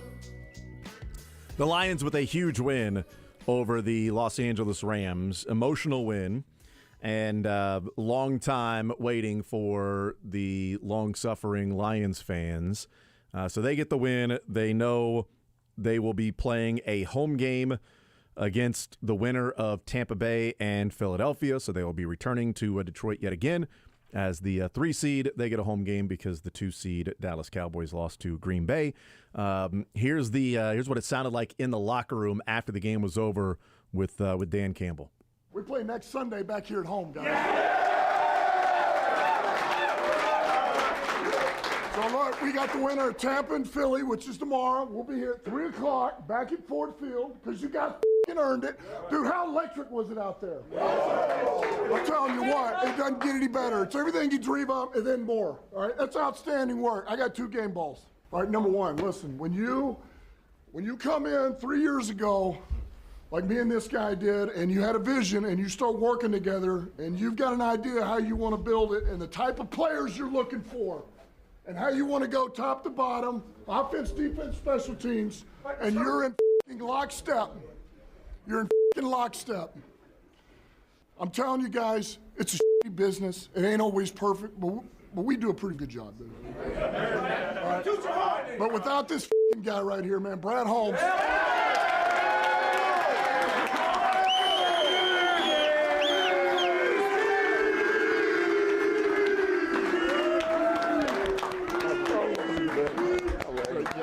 Great job. I absolutely love every single person in this room, man. We were intentional on being about grit, all right, and earning it. I love everybody in here, man. We went through darkness and it shaped us, all right? It shaped us for this moment. I love y'all, man. Thank you so much. Appreciate it. Especially this guy, man.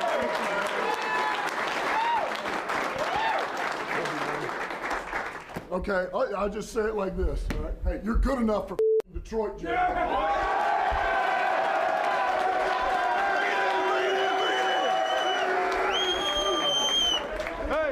I love and appreciate you guys more than you know. I promise you that. I love you guys so much. This is just the beginning, boys. This is just the beginning. We got 3 more of these next week at home, at our place, against whoever the wants to come in here. Let's go. Win all 3, 1, 2, 3, win! So there you go. There's the Detroit Lions after the game. Boy, that has been a massive turnaround of that organization.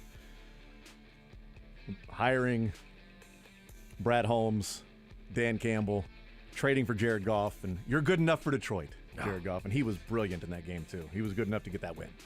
I'm just going to go ahead and take that clip right there and say I don't know if they're going to get the ring or not, but they get the ring from me. Brought to you by Ruback Fine Jewelry. Once you've been to Ruback one time, you're a customer for life. Make sure to check out their new location in downtown Overland Park. You can call or text Hal today about scheduling your appointment at 913-649-8811 or visit the website at ruback.co. I would be more than happy to watch the Lions get the ring if it's got to be somebody outside of the confines of Kansas City.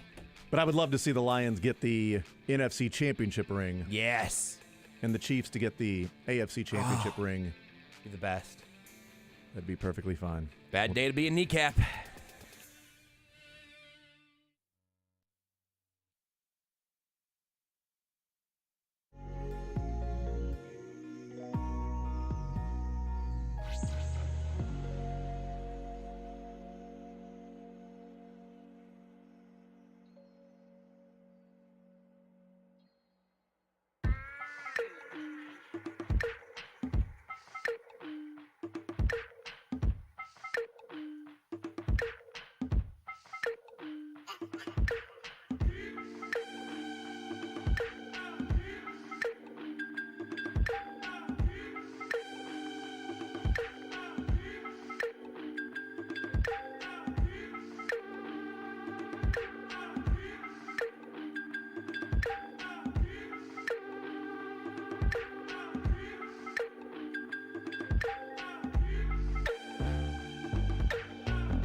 The Zone is presented by Guaranteed Foods, delivering all natural food to Midwestern families since 1958. Enjoy healthier food, more free time, free delivery, and better value. Go to GuaranteedFoods.com.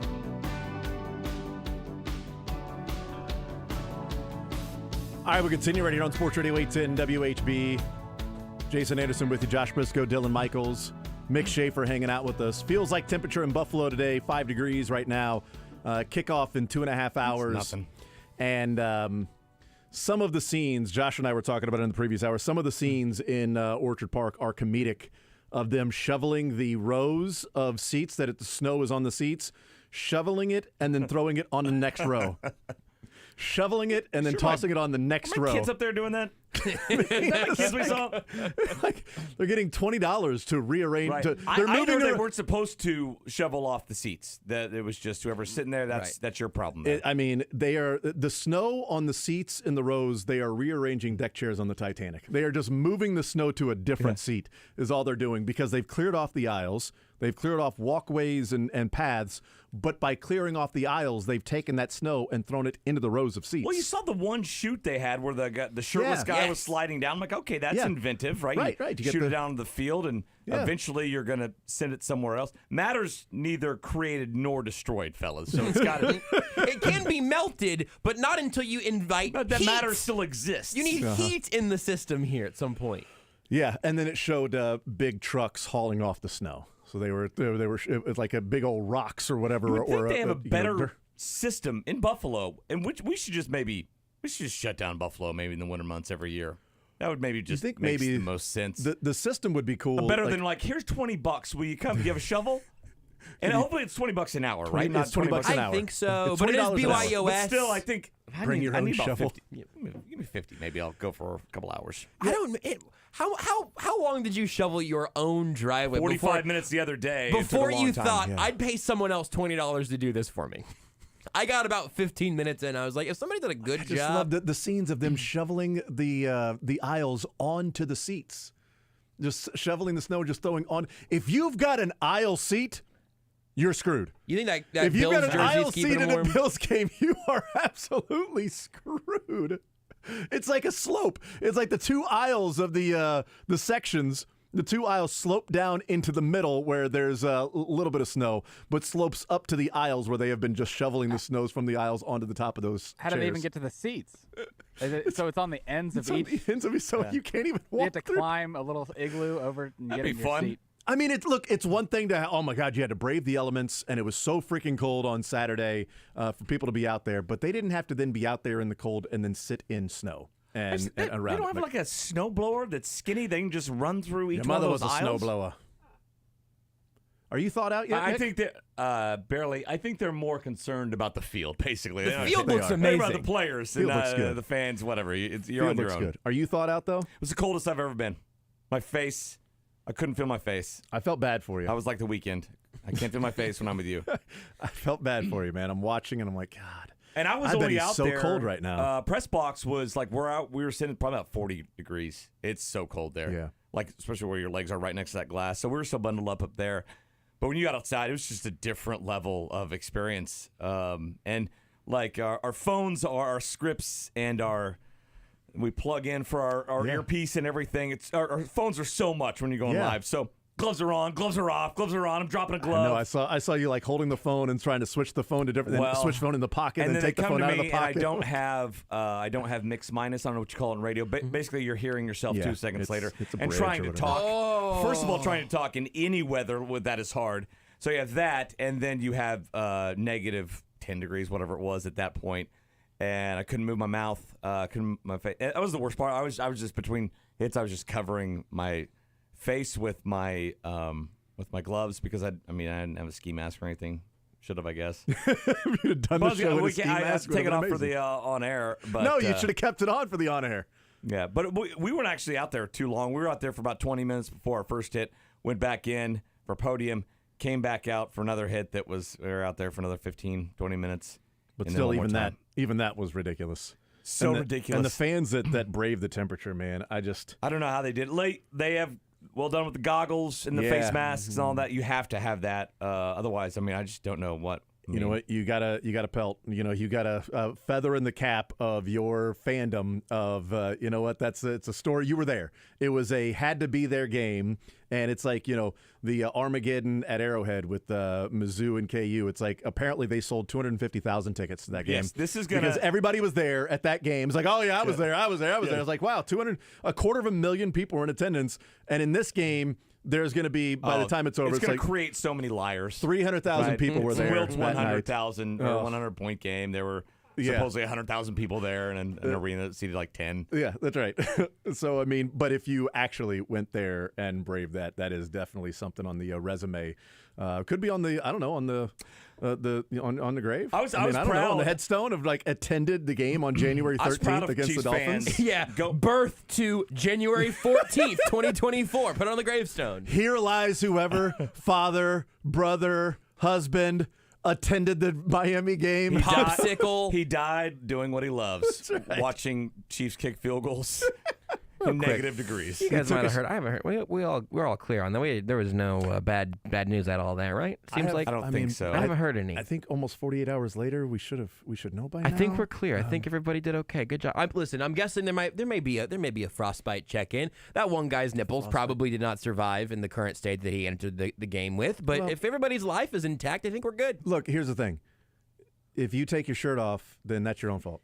It's one thing to be there. I mean, it's just if here's the deal: take your shirt off. For every one guy you see that the camera captures with his shirt on, there's 4 or 5 other dudes. The camera's not, but it's pointless. They're trying to get on camera. They're just not. So it's not even semi worth it for those guys. Well, they did play some of the hits. So you had the sign that said, "I wish it was colder." Like we talked about that. Like there's going to be a sign. There's going to be a sign that has the temperature and then a play on a Chiefs player's number.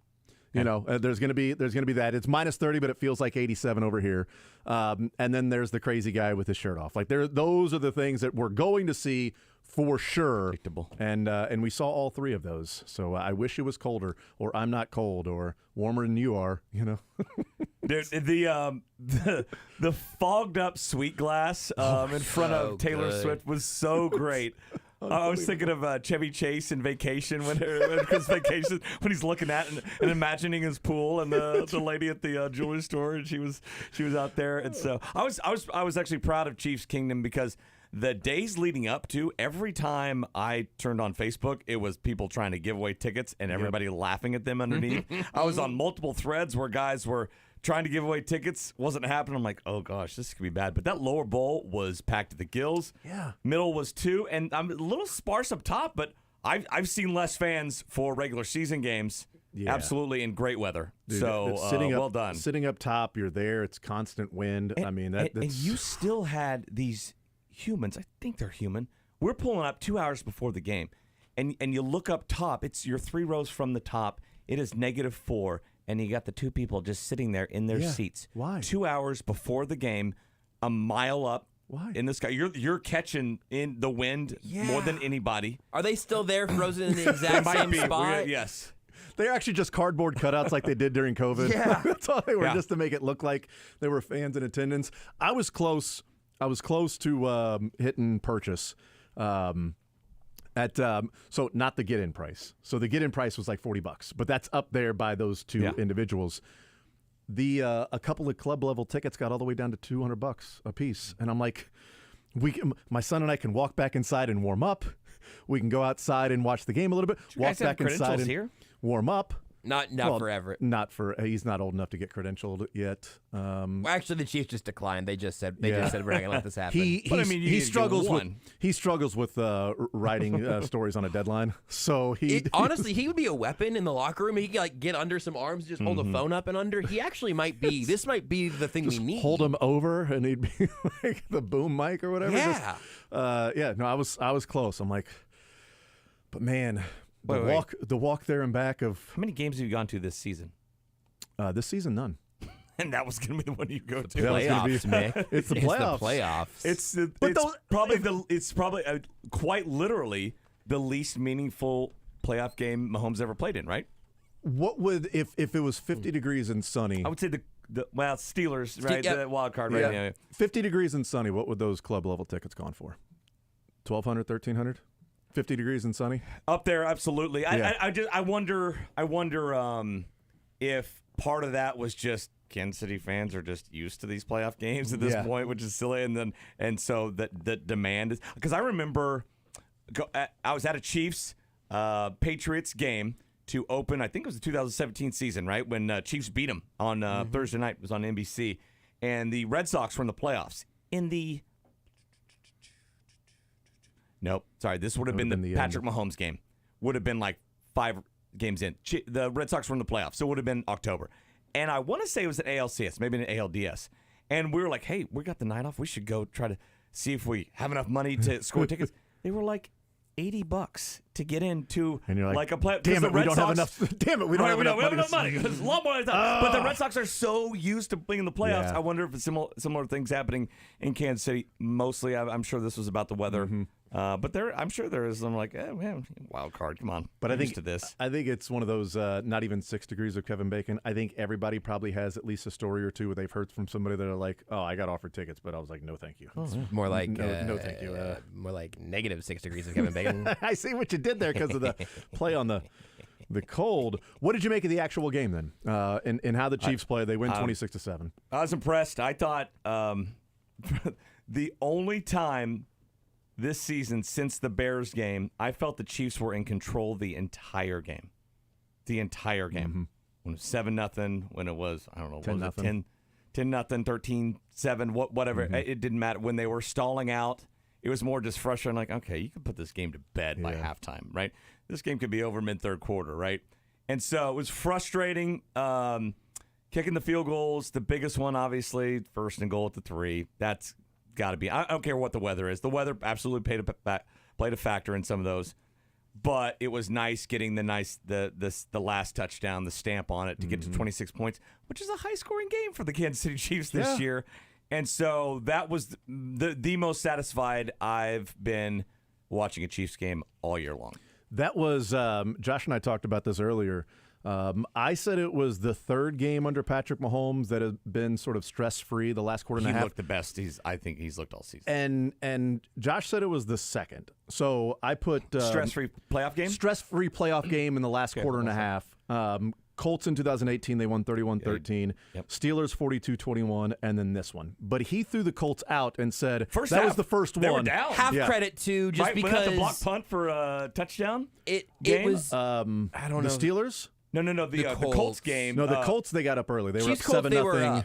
Yeah, didn't Colquitt have a block punt for a touchdown? And everybody's like, oh, we're remembering the right out of the gate, maybe. Hold on. The fumble. No, they were up 7-0, and then they got to stop, and then they got the ball back, and it was 24-7 at halftime.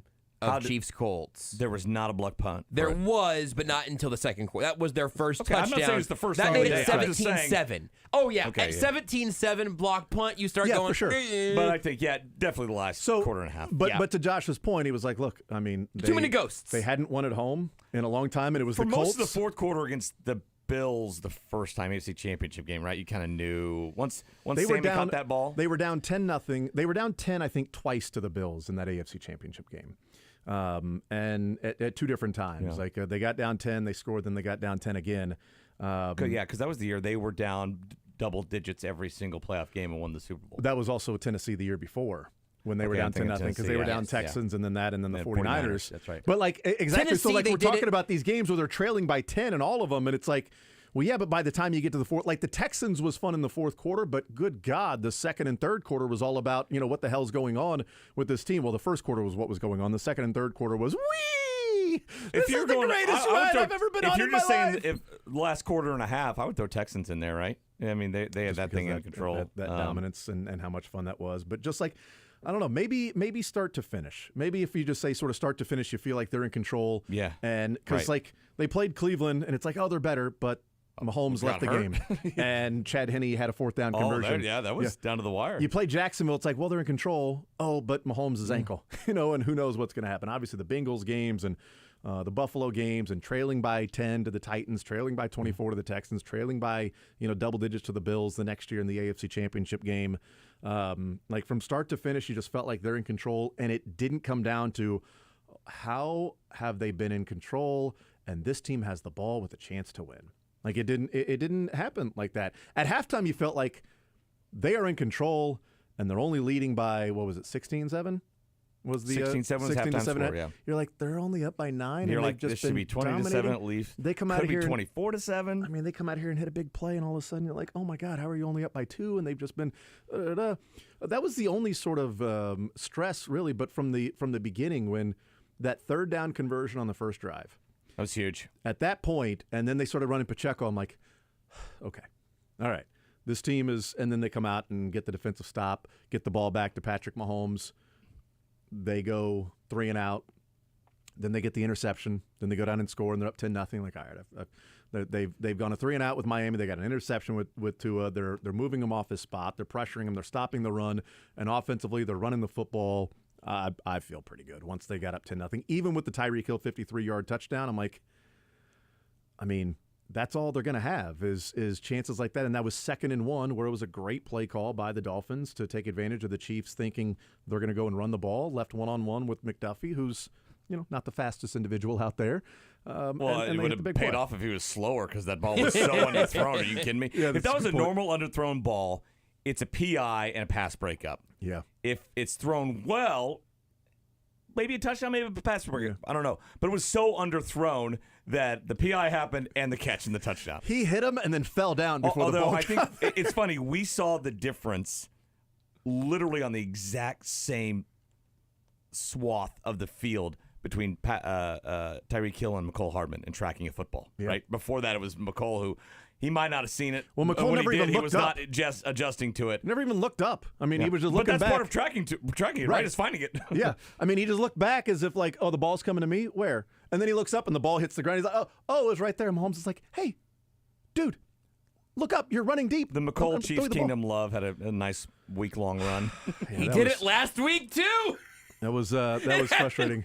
It was like 6 days where there was not a game. 5 days. It's like the devil, and I'm like, you know what? I'm going to take a chance. I'll give me McCole Hardman in there running the MVS routes because when the ball hit, I don't see him dropping the ball. Honestly, I want some fake hustle there. Even if you can't get to that ball, lay out. Let's go.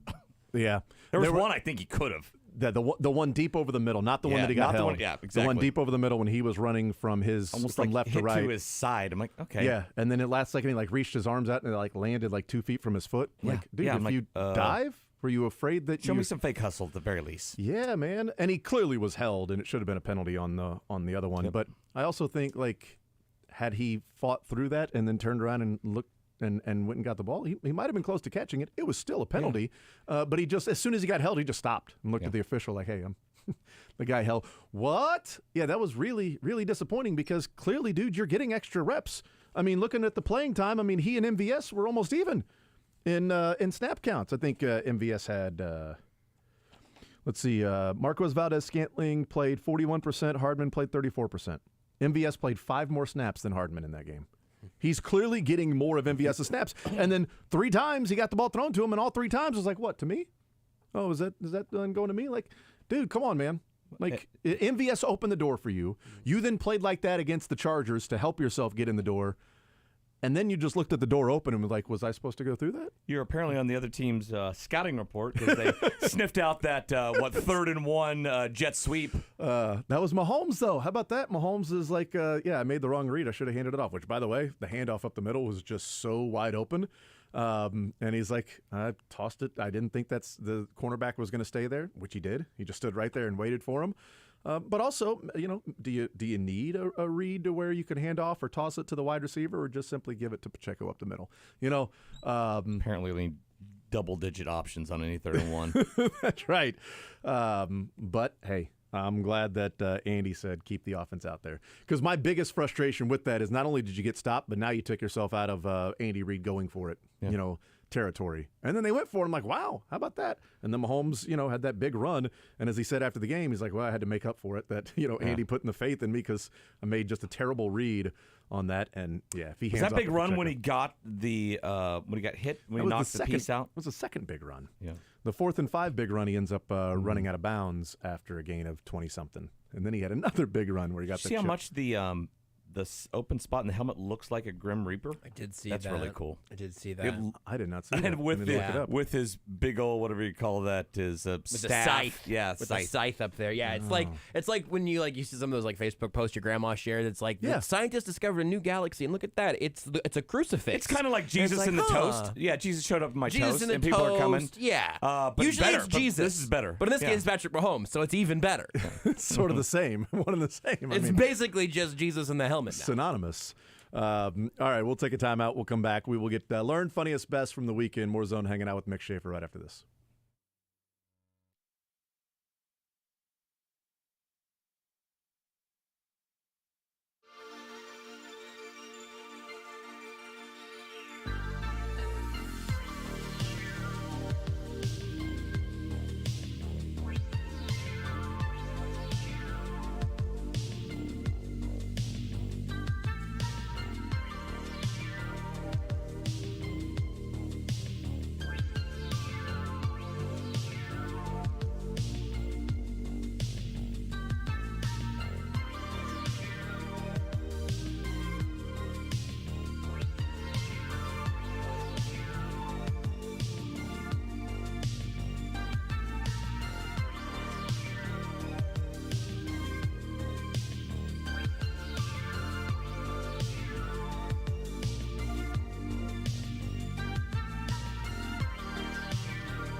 It's Mike Edwards in the back, coming up with the pick.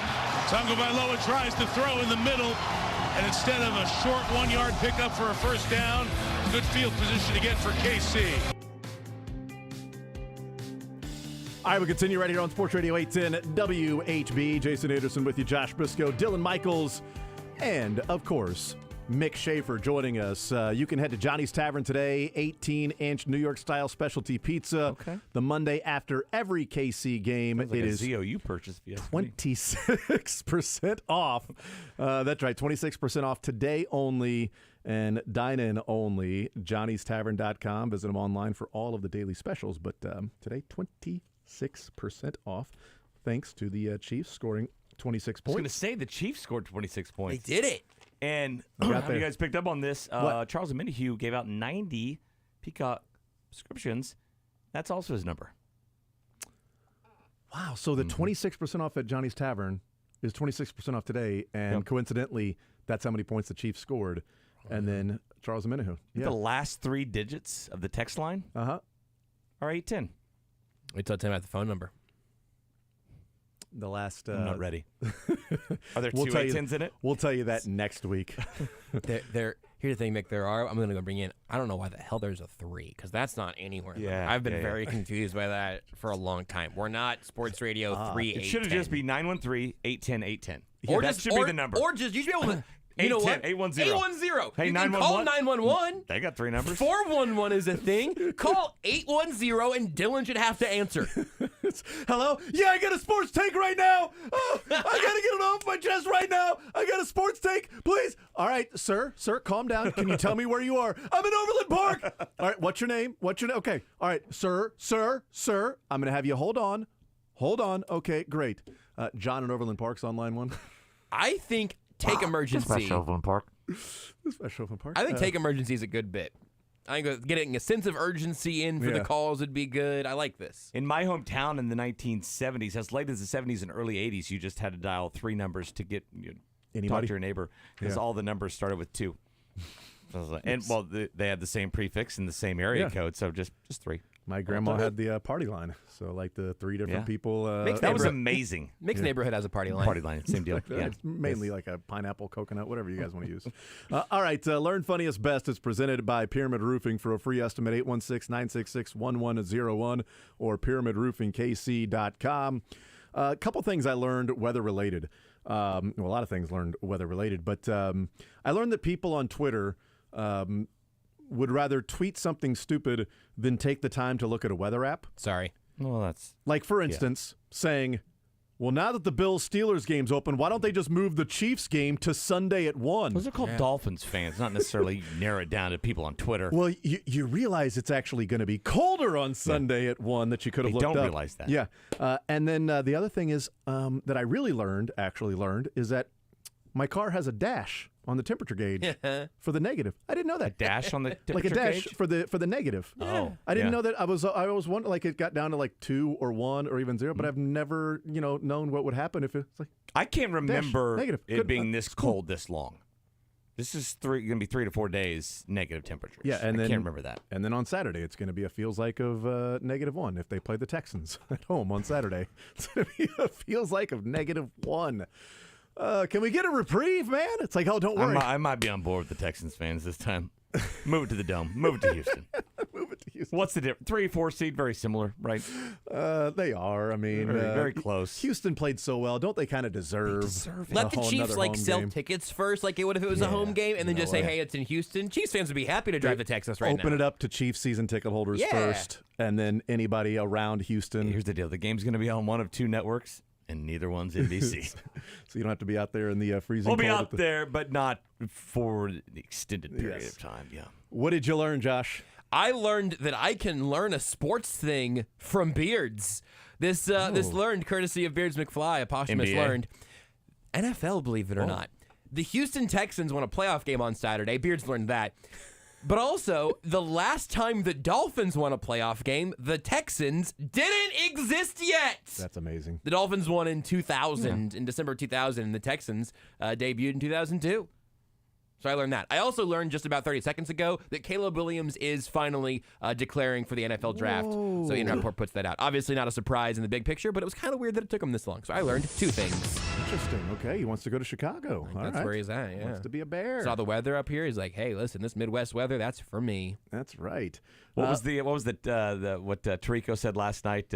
Text a Lion fan you know that they won a playoff game. You'd be the first to ever do it since texting didn't exist the last time. It's a great line. They won a playoff game. It's an underrated sort of burn, too. Yeah. What did you learn this weekend, Mick? So you guys might know this. I didn't. There is a very lucrative chain of funeral homes in Buffalo called Am I Gone Funeral Homes. AMIGONE. All put together, but it's Am I Gone. I looked it up. It's pronounced Amagon. And it's somebody's last name. No way.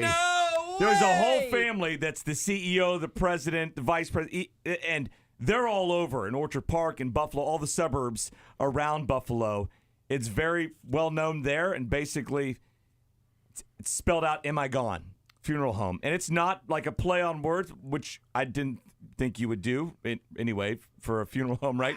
That was a little punny funeral home for death. People are dying to get here. No, but that family named Am I Gone just decided to start up some funeral homes. And it fits. It's very smart. Yeah. Is that like how, back in the day, your last name was like whatever profession you had? Yeah, like John yes. Blacksmith.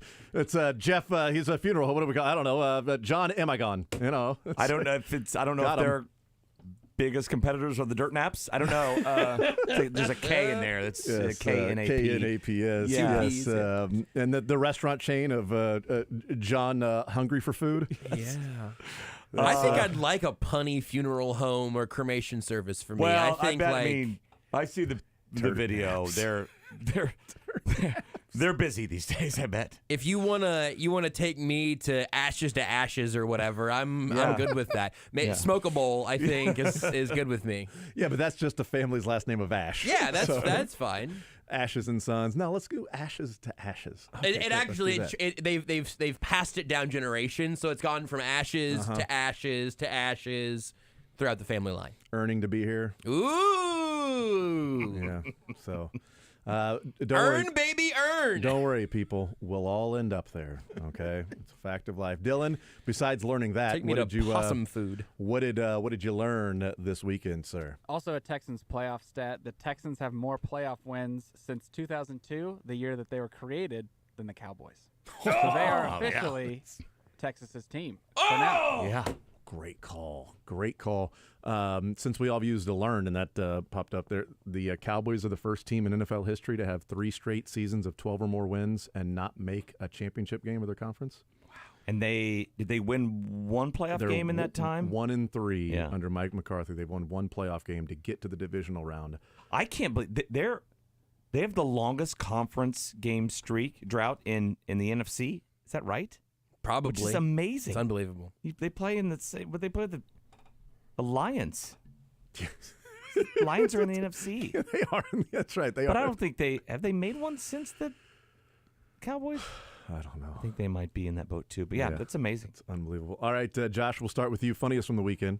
Is your funniest already on the show sheet here? Are you going to be going back to your funniest, maybe to a shorter running back of a certain Jason goes first, and then I can do Josh, it. I can do and it. then That's me. fine. We'll do a combined one. We could. No. Right? Listen, it's okay. Dylan, I wanted to make sure. Dylan might have this planned out. I wanted to make sure you might be ruining that it right now. people got to hear that audio, and if that's where your funniest is the headed, one that's 11 seconds on the. It's about all 11 seconds. Is about all you need. Yep.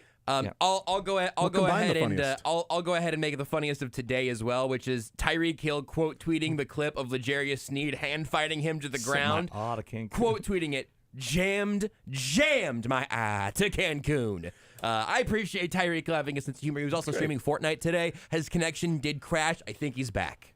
Okay, thank God. Yeah, I know that's what everyone's really, truly wondering about. A lot of people are. But that is a runner-up to what I think is truly the funniest thing from this weekend. You know what? I can use another one of the. No, go ahead. No, let's hear I'll it. use another soundbite on there. You use that one. Well, use, then, use the one with the. then you go ahead and play the full one if you'd like. Then you can play the full cut. And I'll use the Michael Irvin one for my bet. I have not heard the Michael Irvin one. Yeah, I'll use the Michael Irvin one for my funniest. You use the this one. Chris Rose and Maurice Jones-Drew breaking down the action. Did they ever? This is far and away the best defense that Patrick Mahomes has had, right? I mean, is it possible that they could ride the D? The defense? Okay. MJD's okay. And they took a close-up cutaway. Right there, just staring at him like. Yeah. He started to talk and was like, well. This is the defense. Okay. Perfectly handled innuendo by NFL Network too. You can't just cannonball. We're not a bunch of hoo-has like us. Is it possible that they could ride the D? The defense? Okay. Listen really close. Listen to the exhale, the pause again. MJD. Yeah. I mean, is it possible that they could ride the D? The defense? Okay. Really? Okay. And her endo. Really? The defense? Okay. This is gonna be a lot of production work, Dylan, but I would like for you to figure out how you can just isolate just the disappointed exhale and then play it after every single cut on Friday. Every cut. It's cut. Cut. You don't have to actually do that. Really, Chris? Just perfectly handled by everybody involved. Mick, what was your funniest? My funniest is also from NFL Network, also from Chris Rose, and also from Maurice Jones-Drew. What? Can you play it? I mean, is it possible that they could ride the D? The defense? Okay. Did you notice? So he breezed at one right after, like, he's just size. Can you play it again? I mean, is it possible that they could ride the D? The defense? Okay. And if you notice, Chris Rose means defense, but how Maurice Jones-Drew, he's taking it as another word. It's more of an innuendo. Oh, right. My goodness. Yes, and just like, I feel like maybe more of a seasoned veteran would have just like pushed past that, kept going, but no, he had decided. And they took a cutaway at the perfectly right time, just like a close-up of MJD. It was well done all the way around. It was hilarious. That was my funniest. We should take a little bit of that snippet and play it after every single cut on Friday. It's a lot of production work. Can you do it? But Dylan figured it out. I don't understand what's so funny. He clearly Maurice Jones-Drew, he's MJD. He doesn't like using abbreviations for other things.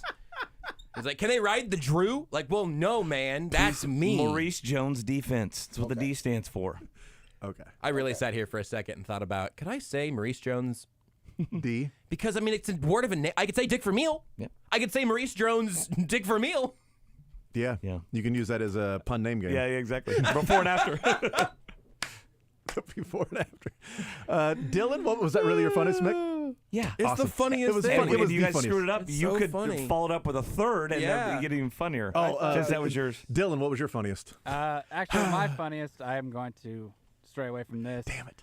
The Joe Mazzulla, this was from like last week when Belichick retired. He did a tribute interview where he cut off the sleeves of his sweatshirt and was really short with the reporter. It was a nice little bit. He turned around that night and then lost to the Bucs 135-102. So that was my funniest, doing a tribute to the greatest coach of all time and then turning around and losing maybe the biggest game you've had all season. That was their 30 first points. loss at home too, right? Or something like that. That's Yeah. correct. Yes. So my funniest from the weekend, it came yesterday, and Michael Irvin videotaped himself sitting out on his balcony after the game was over. It was a longer sort of, I don't know, just working through his emotions. And he's ramping up slowly and ramping up slowly and ramping up slowly. I'm not even sure what he was even talking about at the beginning of it, but this is the last 30 seconds where he eventually ramps up to the point of storming off from his own selfie video that's just there when he leaves the shot. I'm assuming that he'll eventually turn it off. But the last 30 seconds after he's already ramping up about what he saw out there with the Cowboys. When I got here, I understood the men before me. They built the Dallas Cowboys. They made this America's team. They put a championship on the table before I got here. My job while I was here is to match what they have done to us. They built it. They handed it to me. Put my damn championship on the table. That's all we ask. Put your damn championship on the table, and you couldn't do it. All their asses gotta go. And then he walks off. All their asses gotta go. I could hear the spit building up in his mouth, like the saliva. Gotta go. It was a longer take, and it was like at the beginning, it was like when I first got, and whatever. I don't know what was going on in the background. If there was like a truck that was moving, or there was an air conditioner that was right next to him that was working, or a generator that was on. I'm not sure. You would think maybe he'd be closer to the phone if he's going to do something, and then post it of what people want to hear. And then he said something about they handed their championship down to me, and we put our championship on the table. That's all we ask of you is to put your championship on the table. And he didn't do it, and everybody's got to go. Put your defense on the table. Yeah. Also, from NFL Network, one of my other funniest, Chris Rose was on with, and Maurice Jones-Drew was after the Chiefs game, and they were talking about the Chiefs' defense has just been so good, right? Yeah, I mean, and the offense is scoring a little bit more. What'd they say? But it's mainly the defense. Here's Chris, you guys are going to love this. Here's Chris Rose and MJD in studio. This is great. This is far and away the best defense that Patrick Mahomes has had, right? I mean, is it possible that they could ride the D? The defense? Okay. Yeah, I don't get it. What was I don't either. What was yeah, funny? I thought it was going to be funnier than that. He meant defense, right? Yeah. Can they ride the defense all the way to the Super Bowl? I mean, I think there's a chance. It's an interesting question. In football, it's got defense shortened to D, and then offense shortened to O. Yeah. And I think that's what MJD was like, defense. Maurice you're talking Jones-Drew. Sorry, Maurice Jones-Drew was like, you're talking about defense. Okay, yeah, let's move on. Yeah. No, absolutely. That's right. I thought it would be a little bit funnier. What was he sighing about there? Did you hear that? He kind of had a little... breath. Wait, he's a running back. He wants to talk about the offense. That's what he was clearly frustrated because he'd rather be talking about defense. Okay, guys, Clyde Edwards-Helaire is a shorter back who's finding some power. Maurice Jones-Drew would like to talk about Clyde Edwards-Helaire. Of course, don't ask him about CEH because that would be SILLY. What was your BEST, MICK? My best was MICKEY. K. Go. First that's ever done that to me. Really? No. Oh, yes! All right! I did it, everybody! My best is a shout-out to someone I don't know, but her name is Emily Curiel of the Kansas City Star. She captured the picture of the piece of helmet flying off of Patrick Mahomes moments after the hit. I give the photogs a hard time all the time. Like, you take 2,000 pictures of every play, and you put one in the paper. That's why. This is kind of overkill, but this is, for these moments like that, it's an amazing shot of something you never see, right? You never see a piece of the helmet fly off, and it does. It looks like the Grim Reaper right there. Let me see that. It looked like. I mean, I didn't even see the Grim Reaper part of it. Staff going up, and totally looks like the Grim Reaper. There's another picture if you also go looks side like a by guy side. with a really big bat. Yeah, Is that the Grim Reaper or his dad? Whoa. Tim Reaper. It's Mr. Reaper. You say Mr. Reaper, I'm turning around looking for my dad. I'm Tim, okay? Mr. Reaper's my dad. It's actually Dr. Reaper. I didn't go to 15 years of Reaper school to be called Mr., okay? I didn't go to 15 years of Amigon school to be called Mr. That's Reaper. where I was going next. Hey! I was going to let you finish whatever you were going to, the Whatever riffraff. dumb thing you were gonna riffraff say. you were going to say so I can get to the Amigon joke. All right, Dylan, best for you from the weekend.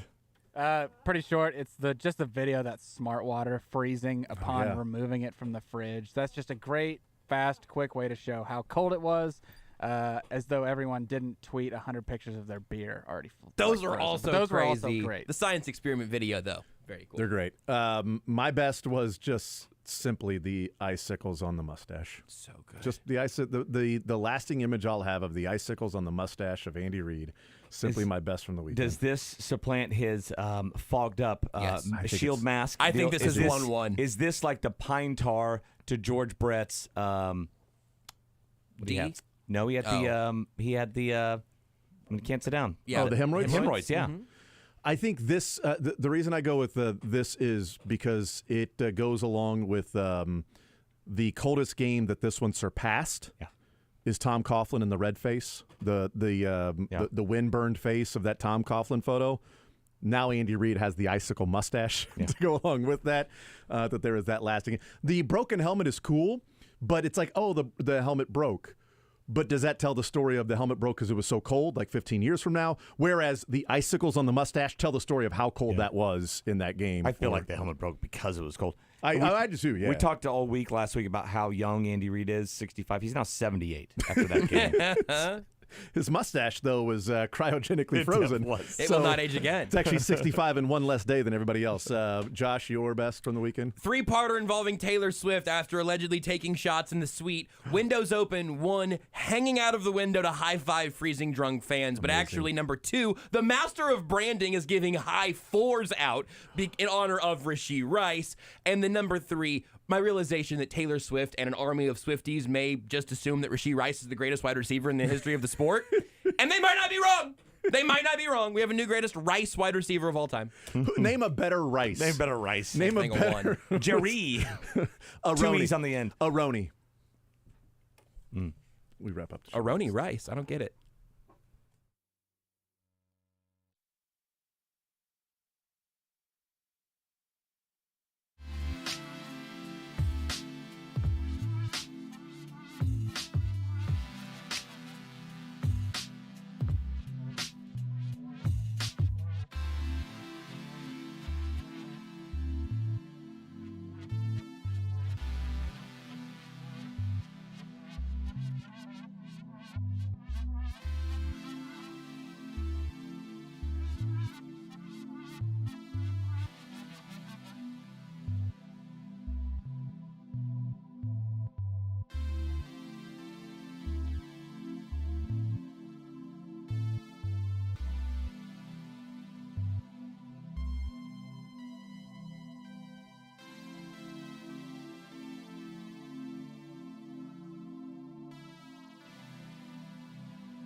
All right, so Gabe Davis and Taylor Rapp are out for the Buffalo Bills today. Dotson and Rasul Douglas still the inactives yet to be sent out, but Rasul Douglas did not practice all week. Cornerback for the Bills, and obviously T.J. Watt is out for the Steelers, but they get Mika Fitzpatrick back. Najee Harris practiced all week, so we'll see what happens. Who wins, Bills or Steelers? Bills win, Steelers cover. Okay. Bills win, Steelers cover. Josh? Bills win, fans lose. Just in the stands. I think the Bills win as well, and I think the Steelers cover. I think it'll be a closer game. Dylan, you got a side on this one? Bills cover and win. Ooh, Bills win and win by a decent amount. Look, man, you got the snow, you got the cold, you got a guy named Rudolph. He's sending Christmas presents to Kansas City. Oklahoma Stater, by the way.